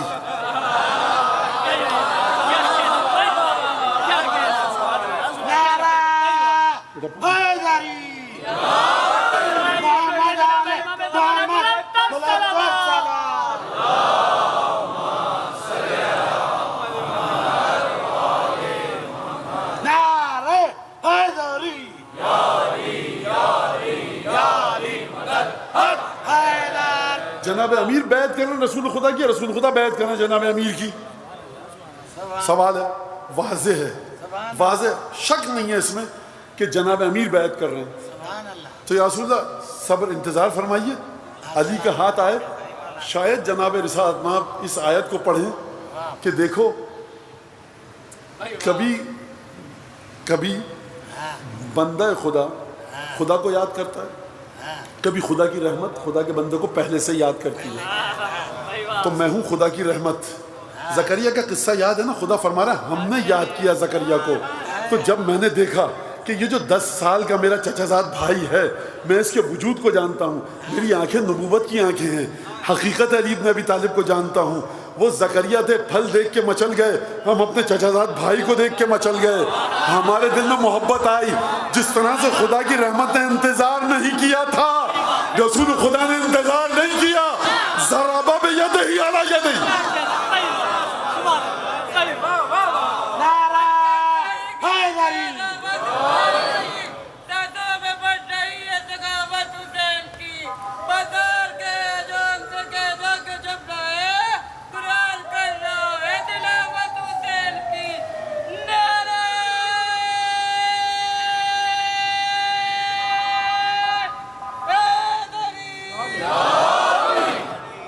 انشاءاللہ خدا بیٹا تمہیں اس نعرے کے ساتھ زندہ رکھے، طویل عمر دے، اور اسی نعرے کے ساتھ تم امیر المومنین کی بارگاہ میں پہنچو انشاءاللہ. دیکھیے انتظار نہیں کیا. کیوں نہیں کیا؟ کوئی یہ نہ سمجھے کہ جناب رسالت آپ کا مقام ادنا ہے جناب امیر سے. نہیں. تو کیا رحمت خدا کم ہو گئی زکریا سے؟ نہیں. دیکھا توحید میں رب نے دیکھا، اللہ نے دیکھا زکریا اس کیفیت میں ہے، انتظار نہیں کیا، لپک کر بڑھ کر جلدی اجلت کے ساتھ رحمت الہی زمین پر نازل ہوئی۔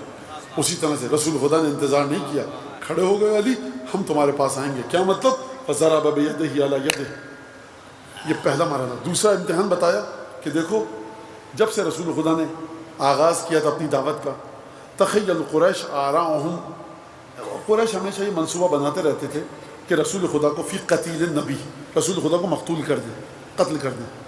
حتی اجتمعت آراءہم، یہاں تک کہ انہوں نے میٹنگ بلائی، کہاں پر؟ فی الدار، ایک گھر میں جس کا نام ہے دار الندوہ، وہاں پر بلائی میٹنگ مکے میں، قریش کے لوگ جمع ہوئے، اور وہاں پر وَكَانَ إِبْلِيسَ الْمَلْعُونَ حَاضِرًا، ابلیس ملعون اس مجلس میں حاضر تھا۔ جب بھی رسول خدا کے خلاف، جب بھی رسول خدا کی اولاد کے خلاف کوئی سازش ہوگی، اگر 10 لوگ ہیں 11واں شیطان ہے، 12 ہیں 13واں شیطان ہے، 20 ہیں 21واں شیطان ہے۔ کہا کہ اس نے کہا کہ دیکھو ان یاخذ کل رجل منکم سیفہ وتأتی النبی، تم کیوں پریشان ہو رہے ہو کون قتل کرے گا؟ سارے قبیلے جم جاؤ۔ ان یاخذ من کل قبیلۃ فخذا، ہر قبیلے سے ایک شاخ کو لو، ایک ایک آدمی کو لو، 30-40 قبیلے جمع کرو، اپنی تلوار اٹھائے، ویأتی النبی، لے کے جاؤ اور اسے قتل کر دو، اقتلوا وهو فی فراشہ نائم، وہ اپنے بستر بچھونے پر سو رہا ہے، جا کر اس کی چھری پھیر دینا، سب مل کے 10-20 ہوں گے، ٹکڑے ٹکڑے کر دینا، نعوذ باللہ، اس میں کیا ہے؟ وَحَتَّى، یہاں تک کہ کیا ہوگا؟ یحضر دمہ، محمد کا خون ضائع ہو جائے گا۔ کیا مطلب؟ بنو ہاشم کس کو پھانسی پہ چڑھائیں گے؟ کس سے سزا دیں گے؟ کس کو سزا دیں گے؟ خود تو بس آخری ہے یہ آج کا فضیلت کا فضائل کا حصہ آخری ہے، اس کے بعد مجھے مصائب میں داخل ہونا ہے۔ بنی ہاشم کس کو سزا دے گا؟ کتنے قبیلوں سے لڑیں گے؟ یہ کام کرو۔ تو ابلیس ملعون نے یہ مشورہ دیا، سب نے کہا بالکل ٹھیک ہے۔ امیر مومنین فرماتے ہیں رسول خدا کو جبریل نے آ کر بتایا کہ ان القوم قد اجتمعوا علیک، اور سازش کر رہے ہیں، اخرج من مکہ، مکے سے نکل جاؤ۔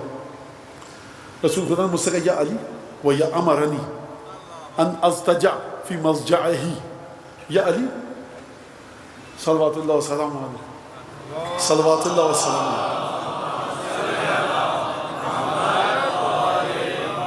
میں کہتا ہوں نہیں فضول ہے، بیکار گفتگو ہے جناب امیر کے بارے میں، گفتگو کرنا ہی بیکار ہے، بتا ہی نہیں سکتے آپ۔ میں نے کہا ہمیشہ کیوں ہو رہی ہے پھر گفتگو؟ ثابت کر سکیں یا علی بس ٹھیک ہے، ہم آپ کو مانتے ہیں، آپ کے علاوہ کسی کو، یہ بس یہ ثابت کرنا ہے، اور بچوں کو اس کنفیوژن سے نکالنا ہے جو ان کے دماغوں میں بھر چکا ہے۔ فَأَمَرَنِي أَنْ أَسْتَجِعْ فِي مَسْجَعِهِ، یا علی سلسلہ یہ ہے، مجھے قتل کرنے کا منصوبہ ہے، تم میرے بچھونے پر بسترے پر سو جاؤ گے؟ جناب امیر نے کہا کہ نعم، جی، نہیں۔ جناب امیر نے یہ نہیں کہا کہ میں سو جاؤں گا، فرمایا فَأَجَبْتُ مُسْرِعًا مَسْرُورًا أَنْ أَقِي نَفْسَهُ وَأُقْتَلْ دُونَهُ۔ کیا میں کہوں بی بی فاطمہ بنت اسد، کیا تیری شان ہے بی بی، اور جناب ابو طالب کیا بیٹا تربیت کیا ہے آپ نے، ہم کیا خدا شش کر رہا ہے، ہماری اوقات کیا ہے۔ فرمایا جب مجھ سے رسول خدا نے کہا نا کہ میرے بستر پہ سو جاؤ گے، یہ نہیں کہا، مولا فرما رہے ہیں مجھے حکم دیا بستر پہ سو جاؤ۔ جناب یا رسول اللہ اکیلا، اتنے سارے مسلمان ہو گئے ہیں اور سب کچھ ہیں، تاریخ بہت سے لوگوں کا ذکر کرتی ہے، تو کسی کو لے آئیے، کم از کم اکیلا میں 22 برس میری عمر ہے۔ فرمانے جناب امیر فَأَجِبْتُ فَأَسْرَعْتُ إِلَى فِرَاشِهِ، میں بڑی تیزی سے بڑھا رسول خدا کے بچھونے تک، مسروراً مطیعاً، اطاعت کرتے ہوئے، خوش ہو کر جلدی سے بڑھا۔ خوشی کس بات کی ہے؟ ان اقتل دونہ وأقیہ بنفسی، کہ میری وجہ سے میرے بھائی کی جان بچے گی اور میں رسول کی وجہ سے مارا جاؤں گا۔ کہاں وہ جو رسول کی وجہ سے مارا جائے تو خوش ہو کر سو جائے، اور کہاں وہ مسلمان جن کے بارے میں قرآن کہہ رہا ہے رسول کو چھوڑ کر بھاگ گئے۔ آپ زندگی امیر المومنین کا کسی کے ساتھ مقابلہ نہیں کروا سکتے. شب ہجرت کی رات کے کچھ گھنٹوں کا جواب تو لائیے.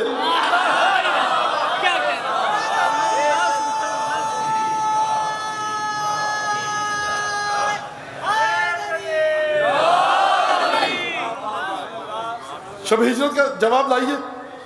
جناب امام ہادی. اب یہاں سے چلیے 10ویں امام کی بارگاہ میں.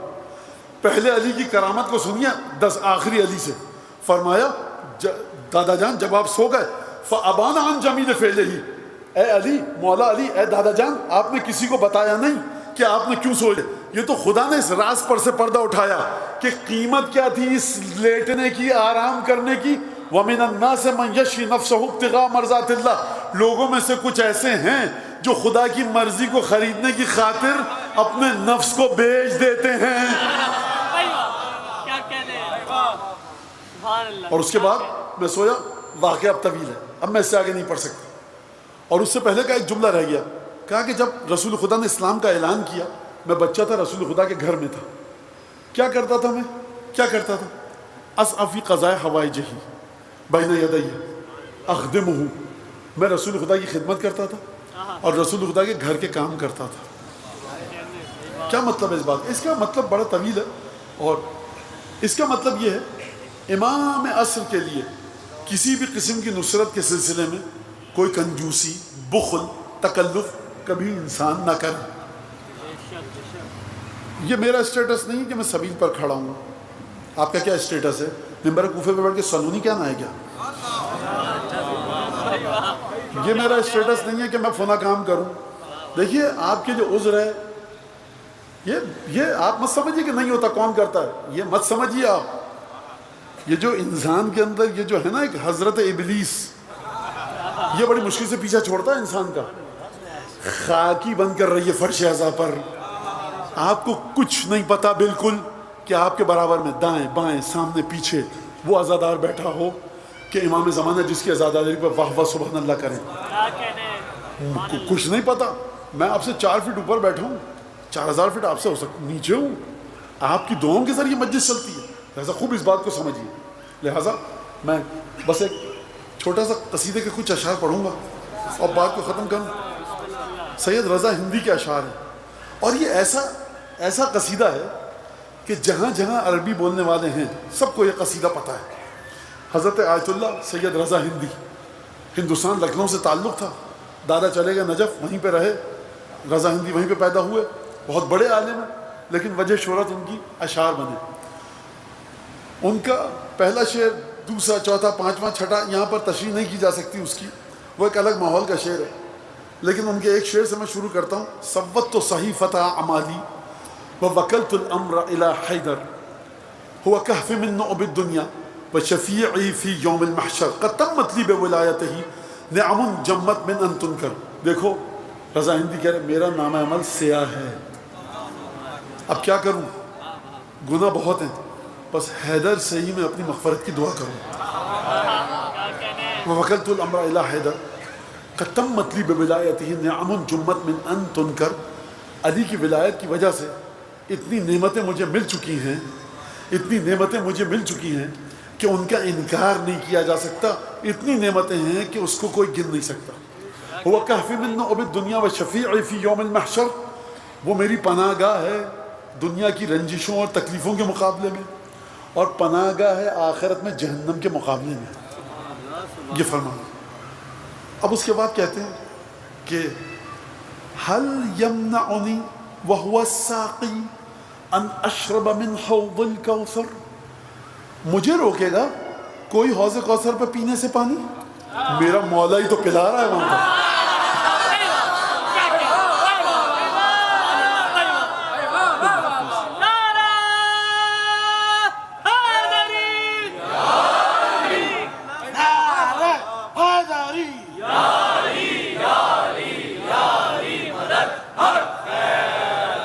اچھا یہ جو بیٹھے نا مجھے چہرے دکھ رہے ہیں، حوض کوثر پہ جب انشاءاللہ آپ پہنچیں گے، جناب امیر اگر آپ سے کہیں گے میرا عقیدہ ہے حدیث نہیں پڑھ رہا، جام پینا ہے، مولا جام ہم بعد میں پیتے رہیں گے، بس اپنے کو دیکھنے دیجیے ذرا شکل میں.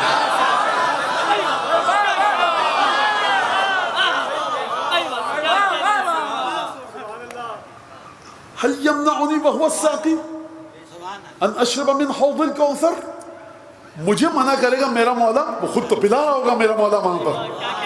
ام یطردنی عن مائدۃ وضعت للقانع والمعتر، مجھے اس دسترخوان سے دھتکارے گا، وہ اس دسترخوان سے دھتکارے گا جو خود مولا نے سجایا ہے، مانگنے والے کے لیے بھی اور اس کے لیے بھی جو دل میں آرزو لے کر آئے کہ علی مجھے بھی کچھ دے دو. جو بن مانگے آیا ہے اس کو بھی دے گا، جو مانگے گا اس کو بھی دے گا. تو ایسے دسترخوان سے میرا مولا مجھے دھتکارے گا. ان کنت لجہلک بالایام یا من قد انکر من آیات جہت مقام ابی شبر، اے وہ شخص کہ جو قرآن سے ناواقفیت کی بنا پر حیدر کے کمالات کو نہیں سمجھ پا رہا. ان کنت لجہلک بالآیات جہت مقام ابی شبر، اگر آیات کی وجہ، آیات سے ناواقفیت کی بنا پر تو علی بن ابی طالب کے فضائل کو نہیں سمجھ سکا تو تو کم از کم تاریخ پڑھ لے. فاسأل بدرا واسأل احدا واسأل الاحزاب واسأل خیبر، جا کر احد کے میدان سے پوچھ، بدر سے پوچھ، خیبر سے پوچھ، خندق سے پوچھ. قرآن سے نہیں پوچھ رہا، ان جنگ کے میدانوں سے پوچھ. من حد حصون الشرک ومن ارد الابطال ومن دمر، کس نے شرک کے قلعوں کو مسمار کیا، کس نے بڑے بڑے بہادروں کی ناکوں کو رگڑا، کس نے رسول خدا کے کام کو سنوارا. من قدمہ طٰہٰ وعلی اہل الایمان لہ عمر، محمد مصطفیٰ نے کس کو سب سے آگے رکھا اور کس کو مومنین پر امیر بنایا. درود پڑھیں محمد آل محمد.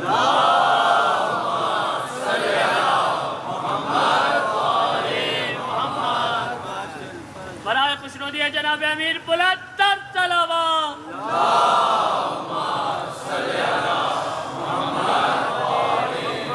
وَهَلْ بِالطَّوْدِ يُقَاسُ الذَّرْ، یا علی قاسوک ابا حسن بسواک، اے علی مولا تجھے لوگوں نے سمجھنے کے لیے تجھ سے ادنا لوگوں کے ساتھ جوڑ دیا. قاسوک ابا حسن بسواک، اے علی لوگوں نے تجھے دوسروں کے ساتھ جوڑ کر سمجھنا چاہا. وَهَلْ بِالطَّوْدِ يُقَاسُ الذَّرْ، ذرے کا بلند پہاڑ سے کوئی مقابلہ بھی ہے. انا ساووک بمن ناووک وَهَلْ ساوونا عَلَيْ خَمْبَرْ، کب برابر کر پائے تجھے وہ لوگ کہ جنہوں نے تجھے تیرے دشمنوں کے برابر رکھا. توجہ کیا، کب برابر کر پائے تجھے وہ لوگ کہ جس نے تجھے تیرے دشمنوں کے برابر رکھا. وَهَلْ ساوونا عَلَيْ خَمْبَرْ، یہ لوگ نالین قمبر کے برابر بھی کیا ہیں.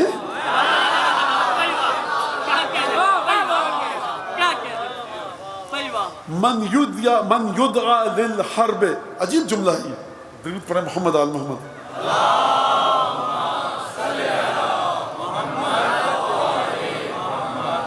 اب میں مختصر کر رہا ہوں اس کو، مصاحب کی طرف آنا، بس 2-4 شعر اور.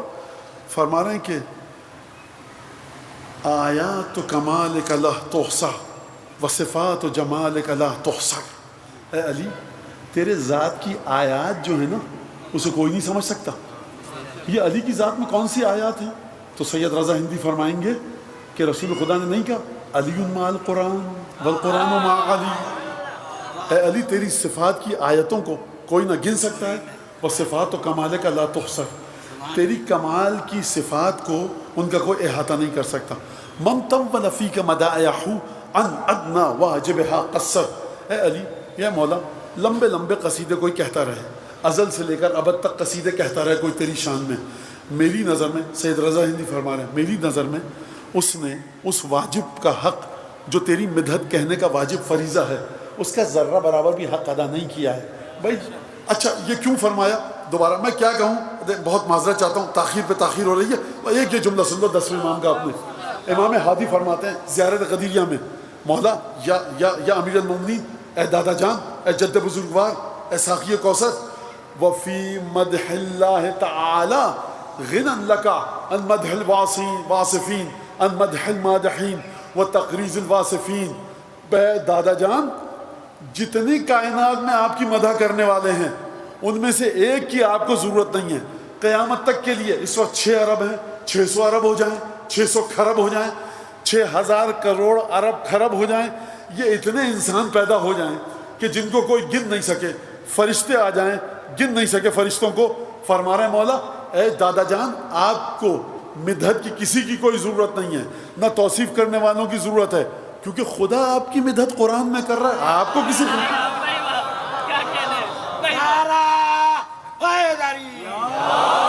آپ کو کسی غیر کی کیا ضرورت کہ جو آپ کی مدحت کرے. لہذا من طول فیک مدائح ان ادنى واجبها قصر، جو لمبے لمبے قصیدے کہے آپ کی شان میں اس نے. تو اب میں یہ کہوں یہاں بیٹھ کر ہم سب عبادت کر رہے ہیں، امام ہادی فرمائیں گے میاں نادان، میں کہہ رہا ہوں جو خداوند تبارک و تعالیٰ مدحت کر رہا ہے ایک ذرہ بھی ادا نہیں کر سکتے ہو تم جناب امیر کی محبت کے اندر فضیلتوں کا بیان کا. لہذا اس کے بعد فرمایا فاقبل یا کعبۃ اعمالی من ہدی مدیحی مستیسر، اے میرے کعبے علی،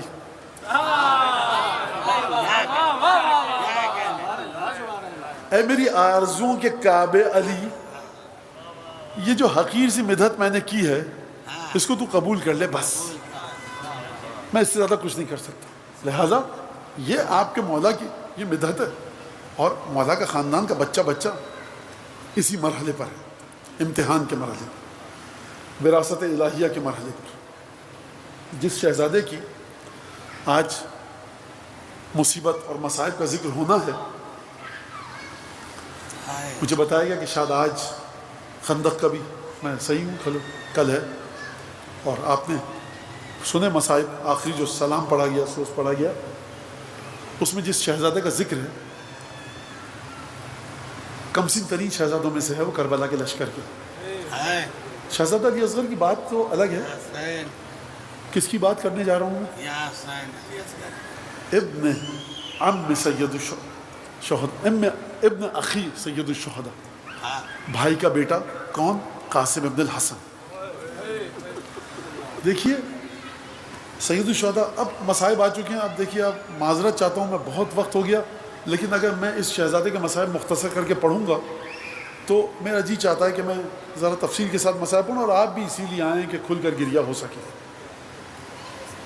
ورنہ میری بھی حالت اس وقت کچھ اتنی اچھی. بہرحال طاقت دیں گے، آپ کی دعائیں طاقت دیں گی.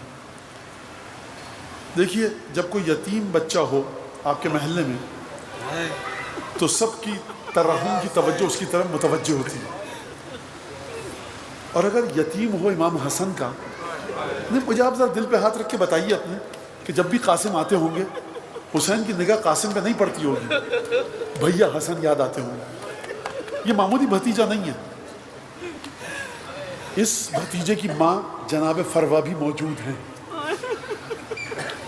اور آپ کو یاد ہے نا واقعہ کہ جب شب عاشور سید الشہداء نے تمام شہداء کو ان کے نام بتائے تھے، اور معجزے کے ذریعے بعض علماء نے بیان کیا کہ جنت میں ان کے مقام بتائے تھے، اس سے پہلے امتحان لیا تھا.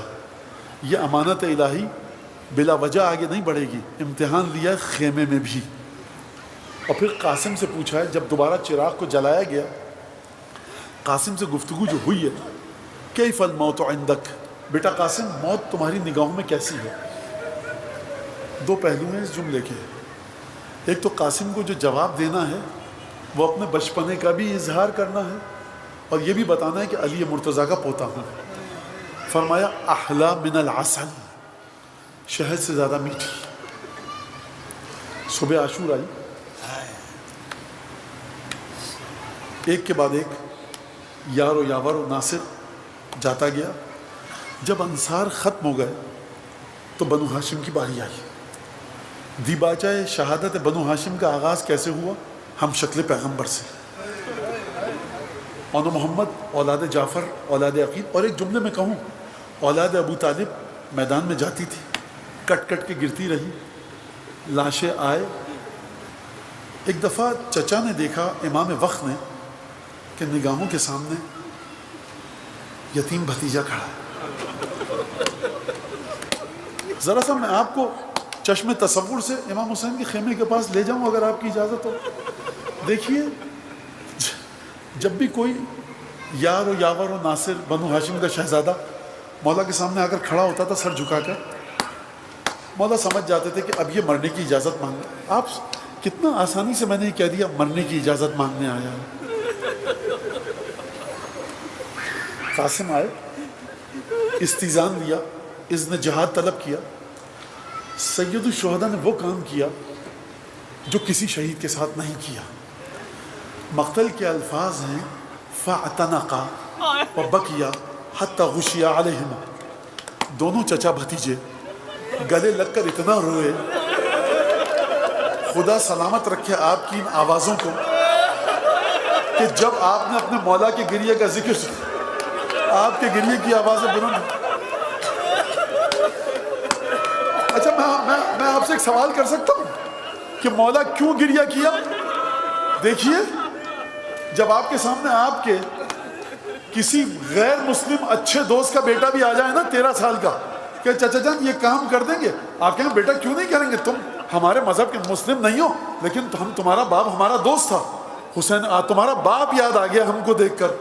جب قاسم آئے ہیں نا تو سید الشہداء کو امام حسن مجتبیٰ یاد آئے ہیں, خون کی قے کرتا ہوا بھائی یاد آیا ہے, تابوت میں پیوست تیر یاد آئے ہیں, بھائی کا صبر یاد آیا ہے. یہ جو آپ کے آنسو نکل رہے ہیں اس کو کس کو ثواب ہدیہ کرو جانتے ہو؟ امام مجتبیٰ کو ہدیہ کرو. میں کہوں گا اے امام مجتبیٰ, مظلوم ترین اماموں میں سے ہیں امام مجتبیٰ. کیوں میں کہہ رہا ہوں آپ سے کہ امام مجتبیٰ کو ہدیہ کیجئے, حضرت امام حسن کو ہدیہ کیجئے اپنے آنسو؟ کیونکہ سید الشہداء ایک اور واقعے سے باخبر ہیں.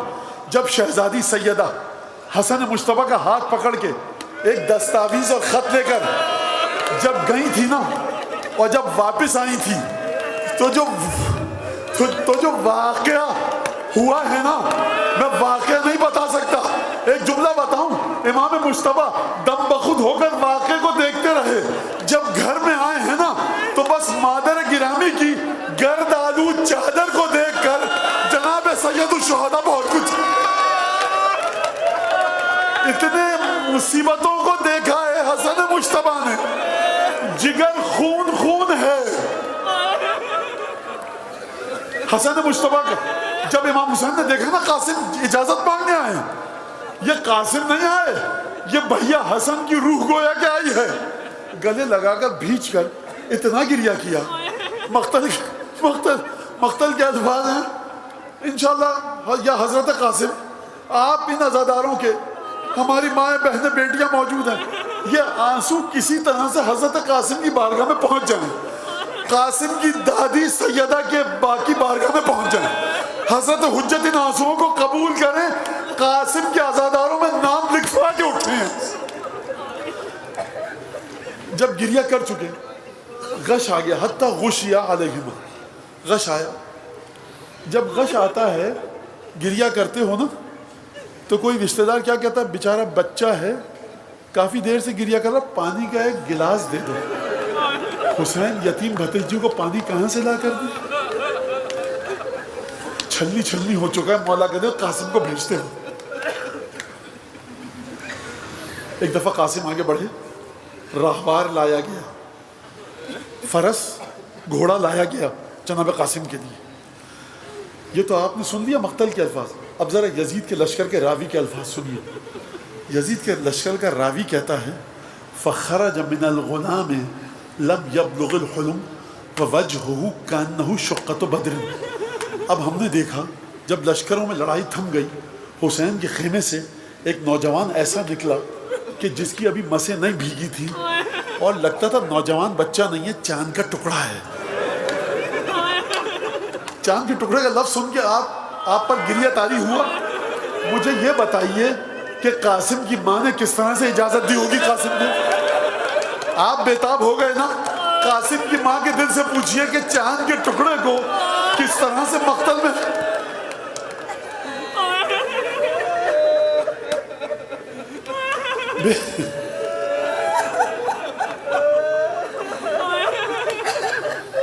قاسم کے لیے راہوار گھوڑا لایا گیا ذوالجناح. قاسم آگے بڑھے, بڑھ کر بیٹھنا چاہتے ہیں. مقتل مکرم کے الفاظ ہیں فانقطع شسع نعلہ. قاسم آگے بڑھے, جوتے کا بند, جوتے کا تسمہ ٹوٹ گیا. فاراد ان یربطہ, تسمے کو قاسم جھک کر باندھنا چاہتے تھے. ایک دفعہ امام حسین کی نگاہ پڑی, انتظار نہیں کیا, تیزی سے آگے بڑھے اور جھک کر حجت خدا نے قاسم کے جوتے کا تسمہ مانگا۔ میری درخواست ہے تبرکات لانے والوں سے، مجھے 2-4 منٹ کی اجازت دیں کہ یہ جی بھر کے گریہ کر لیں، میں مولا کی آقا کی شہادت پڑھ لوں پھر تبرکات کو لے آؤں۔ میں ہاتھ جوڑ کے درخواست کر رہا ہوں، بس 2-4 منٹ میں شہزادے کی شہادت پڑھ دوں پھر آ جانا۔ لا حول ولا قوت الا باللہ۔ قاسم گئے میدان میں، ازرق شامی کے بیٹے آئے، پہلوان آئے، ایک آیا مقابلہ کیا، واصل جہنم کیا، دوسرا آیا، تیسرا آیا، واصل جہنم کیا، ازرق شامی آیا، واصل جہنم کیا۔ میں کہوں گا یا علی نجف سے اٹھ کر تو آئیے، پوتا جنگ کر رہا ہے، آپ بھی جنگ کرتے تھے، جب دوبارہ لوٹ کر آتے تھے نا تو زخموں پر کوئی مرہم رکھنے والا تھا، کوئی پانی پلانے والا تھا۔ آپ ذرا پوتے کی جنگ تو آ کر دیکھیے، 13 سال کا سن ہے، ایک کے بعد ایک بھیڑیا آ رہا ہے قاسم کے مقابلے میں۔ ارے قاسم مقابلہ کر رہے ہیں، چاروں پہلوانوں کو زمین پر ڈھیر کیا۔ ایک دفعہ آواز آئی، انزع البطین کا پوتا ہے، فاتح خیبر کا لال ہے، ہر طرف سے گھیر کر حملہ کرو۔ اس نامراد و ملعون لشکر نے ہر طرف سے گھیر کر حملہ کیا۔ شہزادہ شدت پیاس سے نڈھال ہو چکا تھا، بدن سے بھل بھل خون بہ رہا تھا، نقاہت کا عالم یہ تھا، ہاتھوں سے تلوار چھوٹی، گھوڑے سے زمین پر آئے۔ تمام بنی ہاشم کے شہداء میں صرف قاسم ہی ہے جس نے عجیب سلام کیا، فرمایا السلام علیکہ یا عمّا، اے چچا مدد کو آؤ۔ مولا حسین نے جب یہ سنا فحمل علی القوم کاللیث الغضبان، بفرے ہوئے شیر کی طرح حملہ کیا، لشکر کو پیچھے دھکیلا، فجلس عند جسدہ۔ ایک دفعہ قاسم کے پاس آئے، بھتیجا ایڑیاں رگڑ کے مر چکا تھا۔ سنو غور سے، آیت اللہ عبد الکریم حائری مجلس ہو رہی ہے گھر میں، شہزادہ قاسم کی شہادت، ذاکر نے جملہ پڑھا کہ حسین کا جملہ، جب حسین بیٹھا نا قاسم کی لاش پر، جملہ پڑھا یعظم اللہ علی عمک ان تدعوہ فلا یجیبک واذا یجیبک فلا ینفعک۔ قاسم تیرا چچا کتنا بد نصیب ہے، مشکل کشا کے بیٹے کو تو نے مدد کے لیے بلایا، نہ آ سکا، اور جب آیا تو مدد نہ کر سکا۔ آیت اللہ فرماتے تھے یہ جملہ آئندہ میرے سامنے مت پڑھنا، برداشت نہیں ہے۔ میں کہوں گا اے عبد الکریم ذرا اٹھو کربلا آؤ، تم سے سننا برداشت نہیں ہے۔ تمہارے مولا نے ادا کیسے کیا؟ بس ایک دفعہ قاسم کے لاشے کو لایا گیا، گنج شہیدہ میں رکھا۔ میں کہوں گا مولا بیوہ بہاوت کا سامنا کیسے کرو گے جب ام فروا پوچھیں گی اے وادی میرا بیٹا یا حسین یا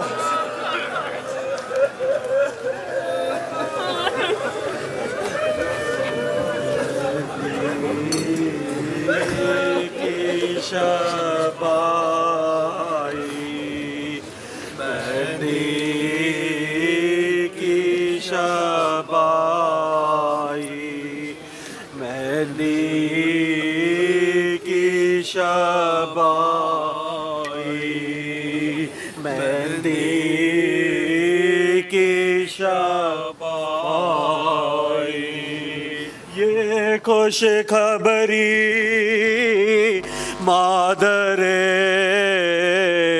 قاسم نے جو پائی، مہندی کی شب آئی، مہندی کی شب آئی۔ لو بیبیو خوش ہو میری امید برائی، مہندی کی شب آئی، مہندی کی شب آئی۔ غلام